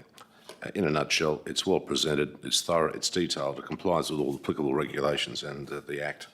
I think the figures are quite good in terms of how they stack up for the period just ended 31 October. Thank you. Thank you, Councillor Baker. Councillor Civic, do you want to speak to this item? Yes, other than to say he pinched my words. Thank you, Councillor Civic. Speakers for. Deputy Mayor Treby, did you want to speak to this item? It's a pro forma statement every week, you know. No, Madam Mayor, but it's probably fair to say that this the financial activity statement for the period ending 31st of October looks at our first 3 months of activity and shows that we are travelling quite well with income and expenditure. It also shows that we're tracking very well and conservatively in terms of projects that we're looking to deliver this financial year, and I support the recommendation. Thank you, Deputy Mayor Treby. Speakers against? Speakers for? If there are no more speakers to the item, Councillor Baker, would you like the right of reply? It's not necessary, ma'am. Thank you. Thank you. So I move the vote that we vote now, and it is now open. Cast your vote. And that is passed unanimously. I move on to item I move to CSO 3/12/22, warrant of payments. Do I have a mover for the warrant of payments? Councillor Baker. Do I have a seconder? Councillor Herridge. Councillor Baker, would you like to speak to this item? Yes, it's a very, sorry, just take this seriously. It's a very thorough report. I'm glad to see that bogged Ford Ranger was pulled out of the sand by a four-wheel drive recovery team using a Chinook helicopter, I might add, but $700, it's pretty cheap. I've been to the items. There's nothing I think that warrants any questions. Yes, we spend a lot of money in the city every month. If only ratepayers could read through the warrants of payments each month, they'd know where the money goes, I tell you. It's amazing how much money we spend. Thank you. All unnecessaries, of course. Thank you, Councillor Baker. Councillor Herridge, would you like to speak to this item? Thanks, Mayor. Just to say it's extremely transparent, looks good to me, and we do spend our money quite wisely. Thank you. Thank you, Councillor Herridge. Speakers for? Speakers against? Do you want the right of reply, Councillor Baker? No, Mayor, it's not necessary. Thank you. All right, so I move this to a vote. Thank you.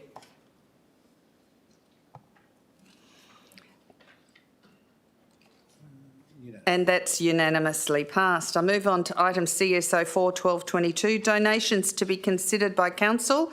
Mover, Councillor Parker, seconded, Councillor Civic. And Councillor Parker, would you like to speak to this?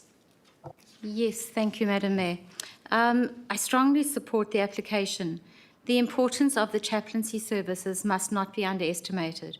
With increasing mental and emotional challenges being faced by many of our youths, positive role models and advice and encouragement from the Youth Care Chaplaincy Service is priceless. Yes, there are alternative funding sources available to the group, but by donating $20,000 to the group on behalf of the city's residents, I believe we are acknowledging Youth Care's outstanding work and, importantly, that the city and council are aware of the difficulties being faced by our community and are supportive of all. Thank you, Madam Mayor. Thank you, Councillor Parker. Councillor Civic, would you like to speak to this item? Yes, just briefly. Yes, happy with the recommendation.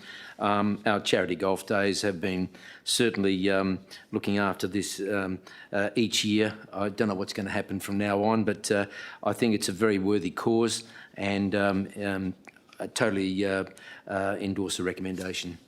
Mayor, thank you. Thank you, Councillor Civic. Speakers for, Councillor Rowe. I'll speak for briefly, Mayor, but I just wanted to declare an interest of impartiality first, in the sense that with respect to this item on the agenda, which is CSO 4/12/22, I am a member of the board of Girraween Senior High School, the secondary school of the year. Yeah, which is really good. Thank you. I had to get that on the record. And as a consequence, there may be a perception that my impartiality on the matter may be affected. I declare that I will consider the matter on its merits and vote accordingly. Thank you, Councillor Rowe. Councillor Baker, did you want to speak to this item? Yes, ma'am. Just note, in support, of course, on that side of the fence, just noting that the total cost of the project is $396,000. The applicant has sourced, as I read the application form, other funding in the sum of $371,000, and of course our contribution is merely $20,000. As Councillor Parker said, this is a very necessary and useful service for young secondary school pupils. The service is very broad-ranging in its nature. You could argue that it involves a bit of social work, a bit of psychology, a bit of financial assistance and guidance and what have you, and leadership. And obviously it stands to reason that the providers of the service have to be very good role models for the youth that they care for, as per their name. As the report indicates, the actual organisation is a not-for-profit charity. It's on the National Charity Register. But one question, if I can please, Madam Mayor, and I think it should be directed to, I think it is Ms Terling. The other funding sources totalling $371,000, were they state and or federal government grants or sources, or were they other sources, in other words, non-government sources or private enterprise or private sector sources, please. Thank you, Councillor Baker. Ms Terrelink isn't here, but Mr Stalwarts is here in her place. So if he would like to answer that question, it would be good. Thank you, Mayor. The Youth Care hasn't specified the source of their other funding. However, they have stated previously that they do receive a large amount of their funding from state and federal government, yes. Thank you, Mr Stalwarts. So you've finished your statement. So have you got a declaration of interest, have you, Councillor Wright? Yes, Madam Mayor. With regard to item CSO4, donations to be considered by Council December 2022, I'll disclose that I am a school board member of Wanneroo Secondary College, and as a consequence there may be a perception that my impartiality on the matter may be affected. I declare that I will consider this matter on its merits and vote accordingly. Thank you. Thank you, Councillor Wright. Speakers against? Speakers for? If there are no more speakers on this item, the right of reply, Councillor Parker, would you like the right of reply? Not necessary. Thank you, Madam Mayor. Okay, so I'll just move this to the vote.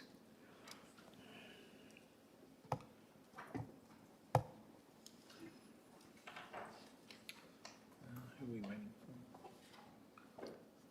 Councillor Civic. It's now passed unanimously. That's awesome. Okay, I move on to CSO 5/12/22, Service Review Working Group, Aims, Guiding Principles and Prioritisation Criteria. Do I have a mover for this item? Deputy Mayor Treby, seconder Councillor Baker. Deputy Mayor, would you like to speak to this item? Thank you, Madam Mayor, and it's a very well considered report. Councillors, you'll remember as part of the budget processes, we moved as part of the recommendations to develop a service review working group. And part of that process was critically aimed, and it's in fact on page 288, just to refresh everybody's memory, at the long-term financial plan workshop on the 23rd of August, which is one of the reasons why we have a long-term financial plan, I might add, because the two are linked. It was important that we look at drafting in terms of reference, and that's the subject of this particular report. It's important to then, in order to determine the services and service reviews, it's important to have enunciated, not only for council and administration, but also for the broader community, so as they understand how we're working through this. The aims of the service review working group, the guiding principles: equitable service, strong community and stakeholder engagement, focusing not just on economy and efficiencies, but also effective provision of services, local employment and safety of workers and the community. They're important guiding principles. And then coming in with the prioritisation criteria. So we can have a look at the services that are provided, to align those with community expectations, to align those with our strategic approach to local employment policy principles, to align them with the overarching economy, and to make sure that they're equitable services across the city. It's important that we prioritise those to make sure that we're getting a fair look and just look at the services that we have reviewed. And it's just reinforcing that we've already had a look at Ranger Services, Aquamotion and Kingsway, and of course recently completed the Waste Service Delivery Unit Review. So it's good to have those guiding principles and prioritisation criteria, and that gives us a good solid basis framework on which to progress this forward, and I congratulate administration on presenting this report. Thank you, Deputy Mayor Treby. Councillor Baker, would you like to speak? Yes, thank you, to this Madam item? Mayor. The reality is that this Service Review Working Group is a brand new working group that was established pursuant to paragraph 12 of the budget endorsement recommendation that was passed by councillors on the last occasion. It's important not to confuse the reviews that this service review working group or is in the process of conducting with previous reviews that have been conducted by administration, in other words, non-elected member bodies by administration. Yes, it is the case. Well, I recall when I first advocated this, I was told it was not necessary for the city to establish a service review working group. I hadn't needed one in 30 years, 22 years or 30 years. It wasn't necessary because administration was conducting services review, so it was unnecessary to form the services Madam review Mayor, working group. point of personal explanation. My comments did not in any way directly or indirectly relate to anything the council previously said Baker, or has said. Is it okay if we stop your statement for personal explanation now by Deputy Mayor Treby, or do you want him to speak at the end of your statement? At the end, if I can. At the end of your statement, yes. so he will speak then? Yes. Well, if leave is sought on that occasion, yes, that's correct. So it's very important that this group was established for that reason, for that very reason. If it was believed not to be necessary, then of course, as I recall, the vote in support was unanimous. So I'm very happy indeed with that achievement. The other point too, of course, is that services, of course, come in various shapes, forms. They're funded by different agencies under our Local Government Act. It is a de facto quasi-constitution for local governments when the Act is read in conjunction with its six sets of separate and distinct regulations. And one big issue that many residents have complained to me about over a number of years is why is the City of Wanneroo getting involved in this area of service provision or that area of service provision, or why are you spending money on this? And what about my verge, my median strip, my park, my dry park? They couldn't understand why it was in their minds that we were spending money on matters that clearly fell within the responsibility of the state and or federal governments. That's what they couldn't understand. And as a result of that, in effect, it resulted in the city, as with many other local governments, being the victim, so to speak, of cost shifting. In other words, well, hang on, this is a state responsibility. We need a statewide, state premium basketball stadium. Let's get the local government in Cambridge to build it. We'll contribute some funds. We'll contribute some funds. But the local council can build it. I'm not using that as an example, of course, that is not an example as such. But I think it's very important that we do focus a lot more on the services that we are required to provide to our local residents. And certainly we can branch out into services that are normally provided by the state and or federal governments, provided the services we so provide are wholly or substantially funded by those tiers of government with state grants, state and federal grants. In any event, of course, that is one of the criteria that will be referred to when if you like, assessing the level of the provision of services and quality. And that's that particular criteria is 3C under the heading prioritising criteria. One of the factors will be to take into account the changes in funding arrangements from state and federal governments, and also in relation to their responsibilities and arrangements generally in terms of service provision. So, yep, it's moving ahead. I endorse the aims, guiding principles and prioritising criteria, read in conjunction with the working group's terms of reference. Thank you. Thank you, Councillor Baker. Deputy Mayor Treby, would you like to make your personal explanation of the statement? Thank you, Madam Mayor, and I'm also I'm always pleased to provide my remarks on the basis of fact and accuracy.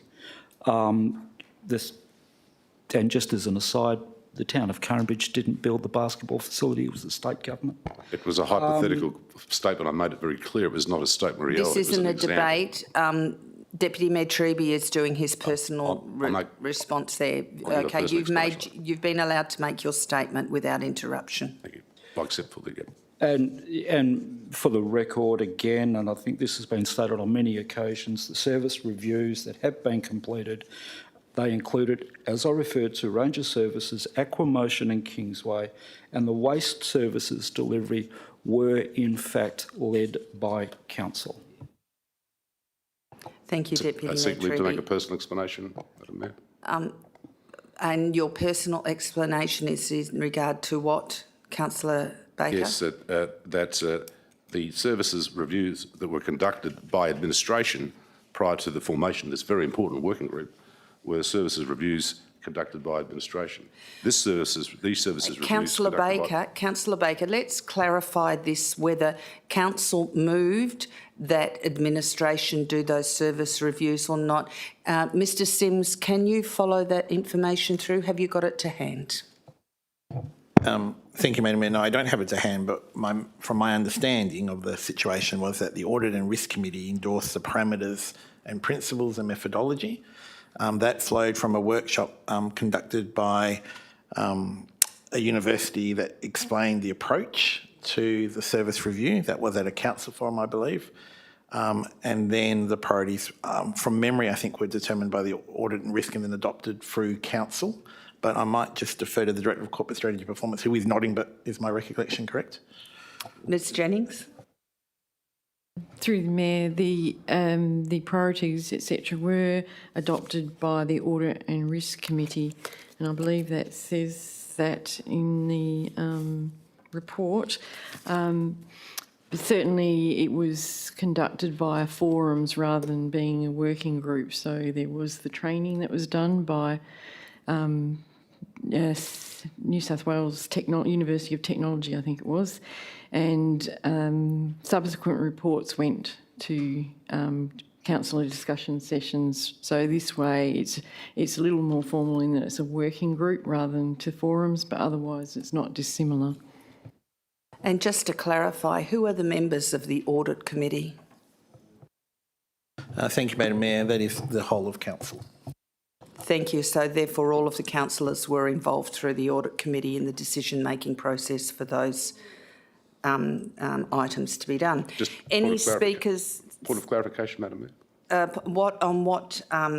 What standing order is your point of clarification? I seek leave to make a personal explanation. I can quote the standing order. It's the same one. Okay, so that's 4.12.3. So that will be on a statement by one of the councillors? Yes, if I okay, Councillor Baker, you can make a personal explanation. There is no issue that before the formation of the Services Review Working Group, which was established pursuant to a resolution passed by the City when it endorsed its budget for the current financial year, there's no issue that before that Services Review Working Group was established, as a matter of fact and law, there is no issue that the City was itself nonetheless reviewing services. And Councillor Treby, or the Deputy Mayor, has referred to 3 such services. No issue there. But the point is this is a Services Review Working Group. The name, or the objectives, if you like, are readily obvious in terms of the name of the actual working group. It's a different structure, a different methodology. This is a group that will meet regularly, will discuss issues, will deal with recommendations, and will vet policies and also services and the like. And there are 3 categories of services which have already been prioritised, as I recall. One of them is what's called the streetscape service, delivery that the City provides for streetscapes. Councillor Baker, that's in the second item. Yes. We're just talking about the structure of the working group at the moment. So it may not be dissimilar to what happened before this group was established, but this group's objectives are far broader, and the objectives are very, very insightful in terms of why the group was established. Otherwise, why did we bother establishing the group? What was the point? It was just paper-mache, paperwork. But Councillor Baker, does that relate to any statement that Deputy Mayor Treby made? Yes, he said that in effect, indirectly, that the councillors were conducting reviews through administration, through the Audit and Risk Committee, and through a series of agenda items on forums over the years. So, what was stated was that the previous service reviews were instructed through council members and they were done in that fashion. We have this service review committee is a different forum of doing it, but it doesn't mean that service reviews were not done prior to this being done. I've never said that. I've never said that. It's being done now by a dedicated group. That's the difference. So thanks for endorsing my remarks. Thank you. Thank you. Thank you. So do I have any speakers for? Speakers against? Okay. Yes, Councillor Nguyen. Look, I want to speak for this item, and I support what has been included in the report. I think more that we can do in terms of the service review to, in future, consider an independent body that will assist with the service review, so that we can review the services in a timely manner, rather than, staggered over a long time, given the multitude of services that the City provide and the limited resources that the city has. But that's our limited resources for now, but I certainly support the principle that's outlined in this service review working group principles. Thank you. Thank you, Councillor Nguyen. Question, Councillor Baker. Thanks, Madam Mayor. Just a question that arises from what Councillor Nguyen has just said. Just wondering whether or not it may be possible in the future for the working group, the Services Review Working Group, to co-opt a third-party financial or other related financial and legal expert to its ranks to assist the Services Review Working Group in reviewing the services that it's agreed to review. You might recall that the terms of reference for the Risk and Audit Committee was amended about a year ago, whereby the terms of reference, I should say, were broadened to enable that committee to co-opt a person with senior experience in the financial industry to assist the A&R Committee in acquitting its duties. My understanding is that despite the resolution being passed over 12 months ago, no such person has been appointed or applied for the position or been appointed. But I think that's something we could consider as well. Okay, Councillor Baker, that can be considered at the working group because we'll do that. Put that on the item of the working group. We're just looking at the item in front of us at the moment. Do I have any speakers against? Speakers for? If there are no more speakers to this item, would you like the right of reply, Deputy Mayor Treaty? Thank you, Madam Mayor. And can I say I think Councillor Baker and I are in vehement agreement, which is why I move this. It's good to have a working group. That's not to say that the previous reviews weren't led by and fully oversighted by Council. It's also important to note that there is only so many reviews we can do in a financial year, and I know if the CEO might correct me. I understand the cost estimate of escalating the number of reviews we could do every year would require the engagement of consultants, and I think the estimated cost of those consultancies, Mr. CEO, was in the order of about $1 million. Is my memory close to correct on that? Can we get a copy of those quotes, please? Mr. Sims. Thank you, Madam Mayor. Certainly the cost is significant. It depends on how many council wishes to review at any one point in time and the capacity of the organisation to be able to support that number, because it's not only just a financial cost of engaging an external consultant, but it's the internal cost of supporting a consultant undertaking that work. Yep. Thank you, Mr. Sims. And Madam Chair, if I can please ask you to just bring to individual councillors' attention when they're interrupting in debate, please. It's also important to note that, of course, this simply sets the guiding principles and prioritisation criteria. And it's important to have this because, as we know, it has budget implications. And it's important for us to make sure that we're all fully informed on the services, reflecting what the community wants, and making sure that we get some accuracy into our long-term financial plan and our annual budgets that reflect services the community's after. Thank you. Thank you, Deputy Mayor Treaty. I just move the item to a vote.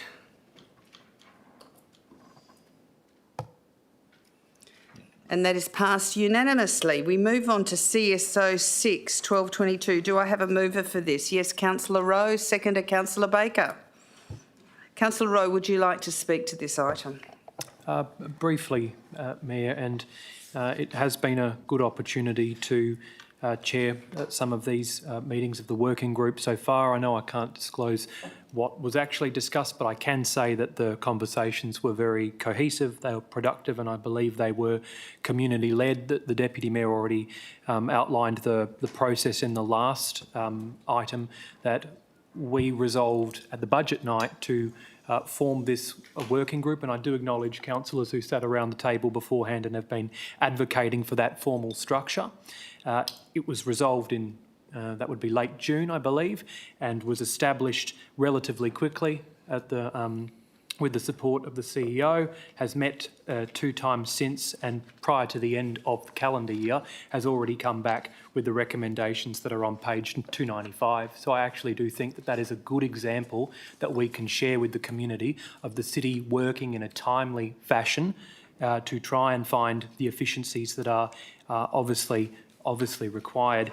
I think the recommendations are important. The fact that manage and maintain streetscapes is there as the first recommendation was something that there was a lot of consensus around the table. And that was mainly because over this winter period, our community has been quite forthright and quite forthcoming in their feedback around streetscapes, both on main arterial roads and on local roads. So I hope that, subject to this being endorsed by Council tonight, we can share with the community the fact that we acted swiftly to establish this group, to meet, to come up with the recommendations as is through a collaborative process, and those recommendations were led by the feedback we received directly from the community.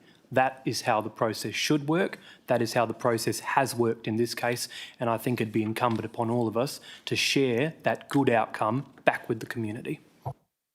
Thank you, Councillor Rowe. Councillor Baker, would you like to yes, speak thanks to very this much. item? I endorse all of the comments made by Councillor Rowe. Absolutely spot on, Councillor.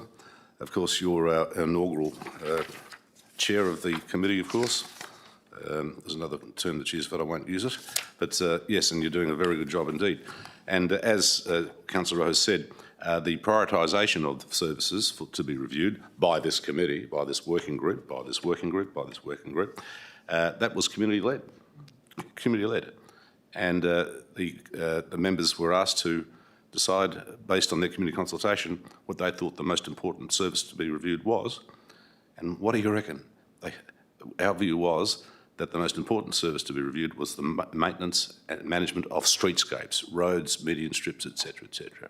Obviously, classic instance of where people spoke through their elected members, spoke common sense and said, listen, councillors, you know, you get back to basics a bit. We don't mind you having big expensive parties and events and functions, but get back to basics for a while, please. And focus on the core responsibilities of a local government authority, the historical core responsibilities and those in the Act and associated regulations. So that's what the prioritisation is, and that's why it is number one, and so it should be number one. Number two, of course, deals with youth development and also crime prevention. Of course, there's a bit of an overlap there, of course, between crime prevention in terms of what a city or local government can do, because it's primarily a matter involving crime, of course, and of course the police crime, state police crime, our rangers only have very limited powers, of course, in terms of detecting and reporting crime. They have no specific power to intervene and effect a citizen's arrest, although they do have the general power of citizen's arrest, as we all do under the Criminal Code, provided they act bona fide, etc. So, that's the number one priority, and it is, and let's do a thorough review, because it's all right to have raised the need for this committee and this particular priority in winter, but wait for the summer months. That's the true test, the summer months. The parks start to dry up, the median strips start to dry up. After a wet winter, the weeds grow, like sugarcane. You get the calls, as I'm getting ready, Andy, I was complaining about Marmy Navi looking like Dubai in the middle of summer the other week and on last weekend. Sand drift, dust drift, dry parks, it'll all come. It's the summer months which really test streetscapes and test our administration's capacity to manage and properly maintain them. So, yep, great result. Thanks. Thank you, Councillor Baker. Speakers for the item? Speakers against the item? Oh, Speaker, yes, Councillor Parker, you got a question? Yes, it is kind of a question. It's a statement that has just been made, big, expensive parties. These proceedings are recorded and listened to by few, but they are listened to, and perhaps down the line. I would like some clarification that the big, expensive parties are certainly not undertaken by any councillors or administration. If there is a big, expensive party, could we clarify perhaps the Wanneroo show or something like that, that is put on behalf of residents. I would like to make it very clear that at no point would any councillor, hang on, I'll speak about myself, I'll speak from my own personal opinion. I would never allow any big, expensive parties to be undertaken that were not directly for the residents. So I just want to make it very clear, those big, expensive parties, what you were actually implying by that. Well, what I was referring to, I'm being asked to actually seek leave to make a personal explanation, which I'm very happy You to do. can make a personal explanation, but it's directly to those words directly those only. points. I was referring Just, to... point of order. If Madam Mayor, Councillor Nguyen. yes, I don't know where in the standards that a councillor can ask another councillor a question, but from what I've heard from Councillor Baker said that he's heard residents say these things, so it's not actually Councillor Baker saying that's what we said, it's residents are saying that councillors are having a party, just that's what I've heard. further point of order, Madam Mayor, I would ask that Just a Councillor Nguyen minute, not take the point of order, just please. a minute, It's not please. necessary. First of all, I was very concerned about the statement made about expensive parties and functions, which we all know doesn't happen here. The finances go there.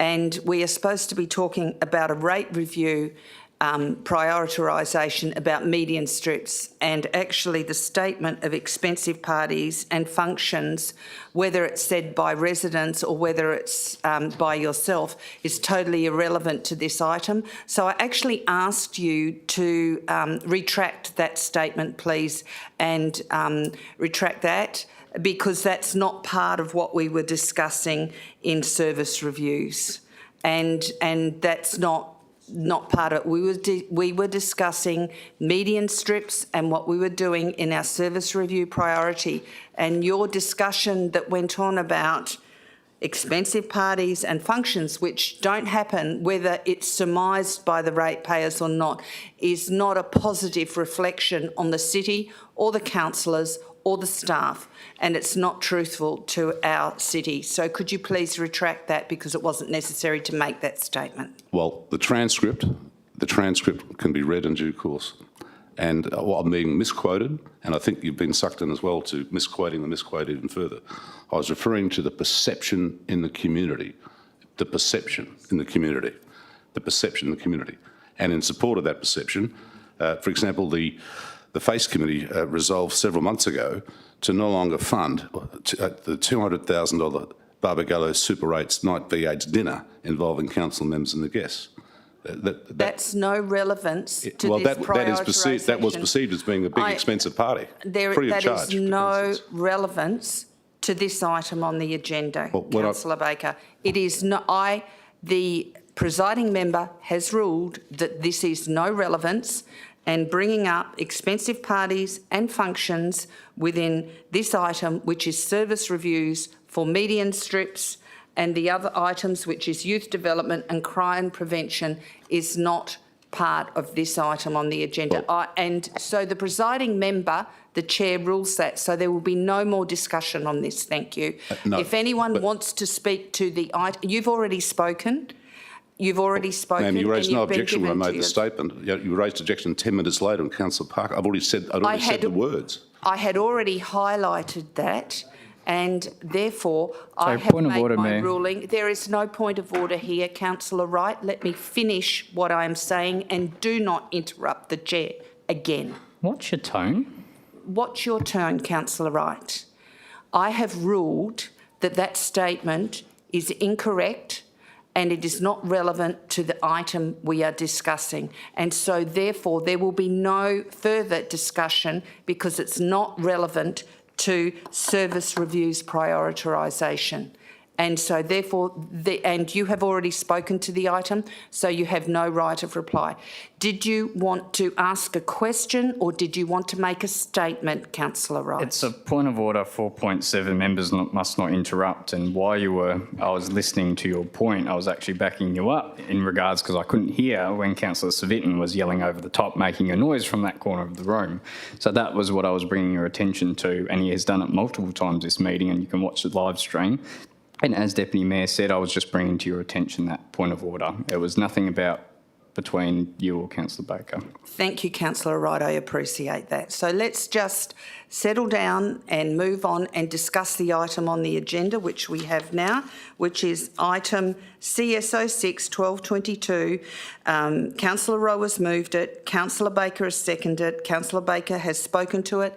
Councillor Parker has spoken to the item and the discussion. Does anyone else want to speak for this item? Yes, are you speaking for this item, Councillor Nguyen? Yes. Thank you. I support this item because we know that following the bulk collection review, there was a $5 billion savings over the 3-year period. That is 1.5 year period if we were to implement this, and that was the anticipated savings based on depending on the number of usage over that time. So that reiterates the importance of having a service review done in a timely manner, because this could have been achieved potentially earlier if a service review had been carried out. So this is why I support a service review, and this service review focus on the 3 priorities that I agree that needs to be done, and the first one is streetscapes maintenance. Many councillors would experience that a lot of the inquiries relates to the streetscapes.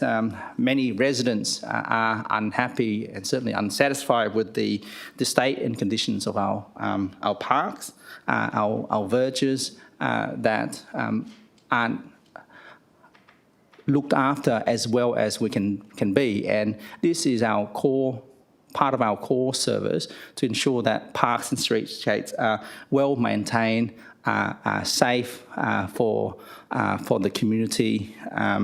And just even last week, I went to a resident's house simply because she has an issue with the verge and the streetscapes. So this, I'm sure, is also the experience of other councillors, especially during this time of the year where the parks aren't looking as luscious as it can be. So this is an important priority for us to focus on and to ensure that our streets are luscious greens and rubbish are not left in parks, and we ensure that the verges maintain regularly, and where possible have savings or more efficiencies in how we carry out the service review. So this has been left as a priority for this year, and hopefully it completes next year for us, and this will resolve a lot of the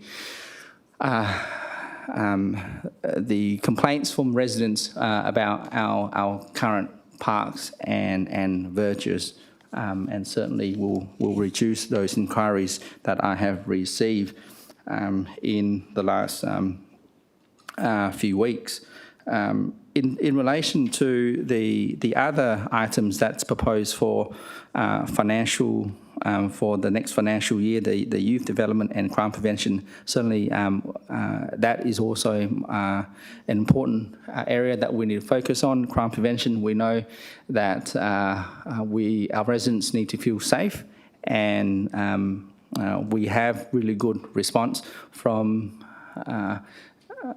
I think residents giving us feedback to myself and Councillor Herridge about an behavioural issue at the Darch Plaza, and that was the mobile CCTV that did reduce the anti-behaviour issues in the area, and that is then deployed at another unneeded area. So that is an area that we should focus on in terms of more CCTV to manage any anti-social behaviour and crime prevention, and youth development is certainly something that we have a lot of our youth in our community, and that's a growing community that we will need to cater for them. So I certainly support these items and the priorities in the service review. Thank you, Councillor Nguyen. Speakers against? Speakers for? Okay, I would just like to say I agree, managing streetscapes, if we can prioritise that. The youth development, we need a lot, need to target our youth development appropriately and use services that are available for youth. And crime prevention with CCTV management is a logical way to go, particularly working with our local police. So Councillor Rowe, would you like to close the debate? Thank you. Thanks, Mayor. I think I've already spoke on the body of the report, so I might just make a general comment that you announced at the beginning of the meeting that the audio and visual of this meeting is live streamed, and while the live audience may be a handful of people, the contents of the meeting get shared widely. So I think it's incumbent upon all of us to behave in a way that is respectful and that is considered, because we are seen as the representatives of our community. So I think there is no need to engage in any behaviour that would be disrespectful to our residents. And in terms of the comments that have already been raised about members of the community making implications or statements about council activity, I don't see my role as a defender of the city, but if a community member were to tell me something that I know is incorrect, I certainly do call it out, because that is the way to stop misinformation from proliferating in this community, and it's the way to uphold the integrity of this institution. So I think if we do get told something that we know is certainly untrue, misleading, and has reputational risk to this council, we should call it out, always. Thank you. And we move to vote on this item.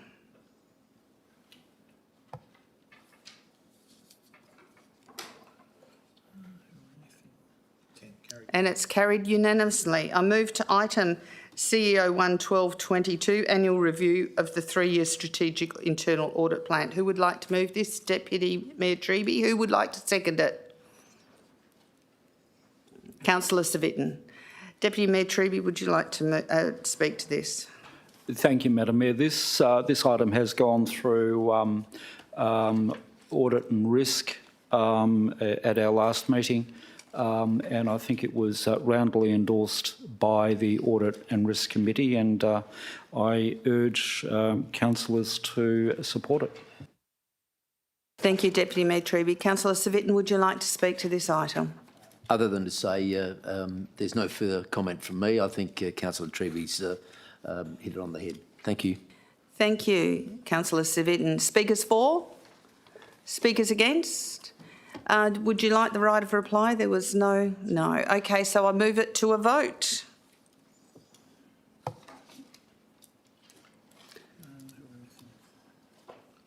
And it's passed unanimously. I move to item CEO 3 1222. Sorry?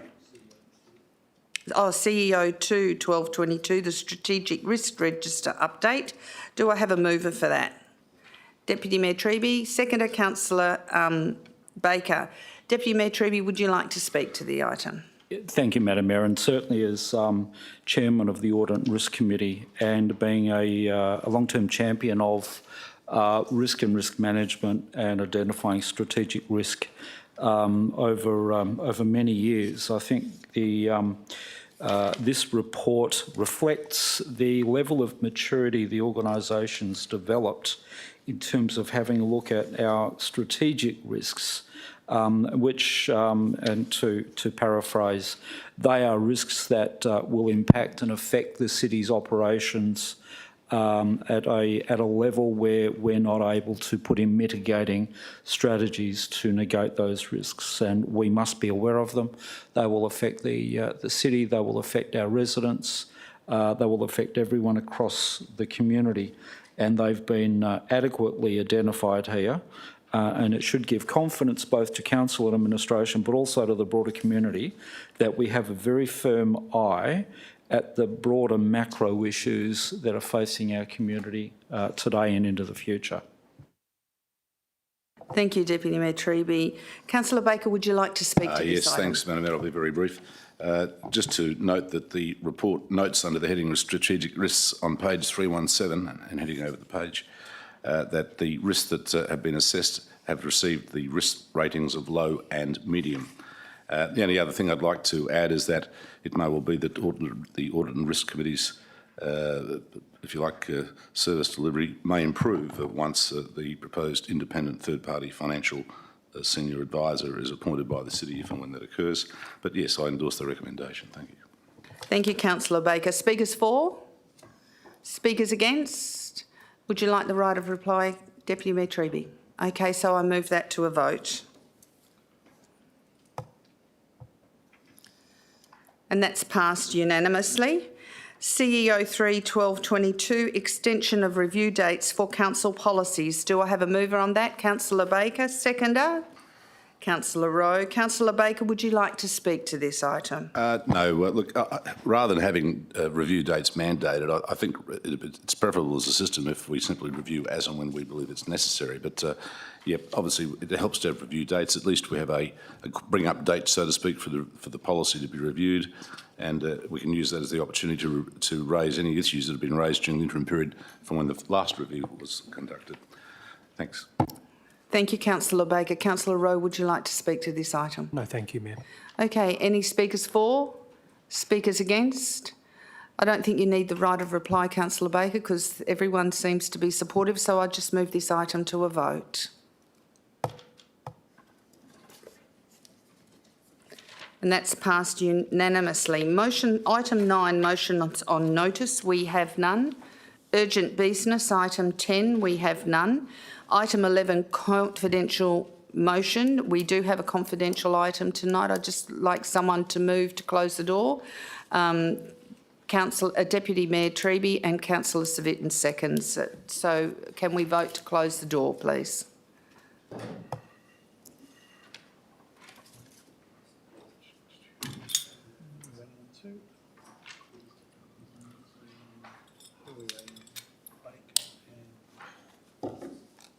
Okay, so I have one against. Councillor Baker, could you cast your vote, please? So we have 9 to close the door and 1 against. So it's carried to close the door for confidential.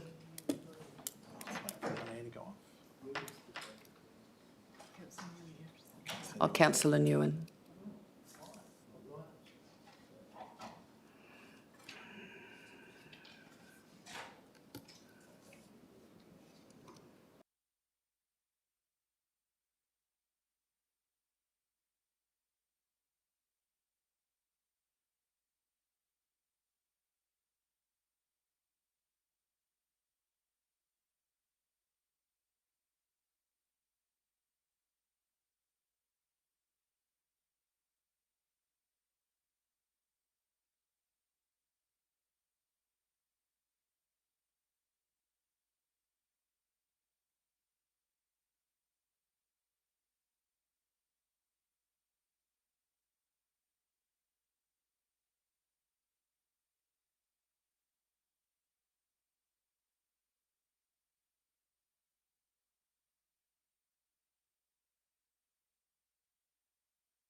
We haven't finished yet. I've got to read this final item and we've got the air to go. It's just that Paul Murray's started, so Councillor Baker's had to get going.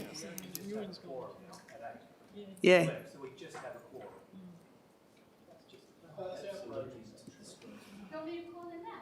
No, we've got quorum, but just, so if anyone else leaves, we can't actually close the meeting. All right, we're on air now, everybody. So item CRO 11222, write-off rates debt, has been moved as a procedural motion back to administration for further information. Item 12, date of the next meeting. The next special council meeting has been scheduled for 6 p.m. on Friday the 16th of December 2022 to be held at Council Chamber, Civic Centre, 23 Dundebar Road, Wanneroo, and I declare the meeting closed at 20:45, I think. Thank you.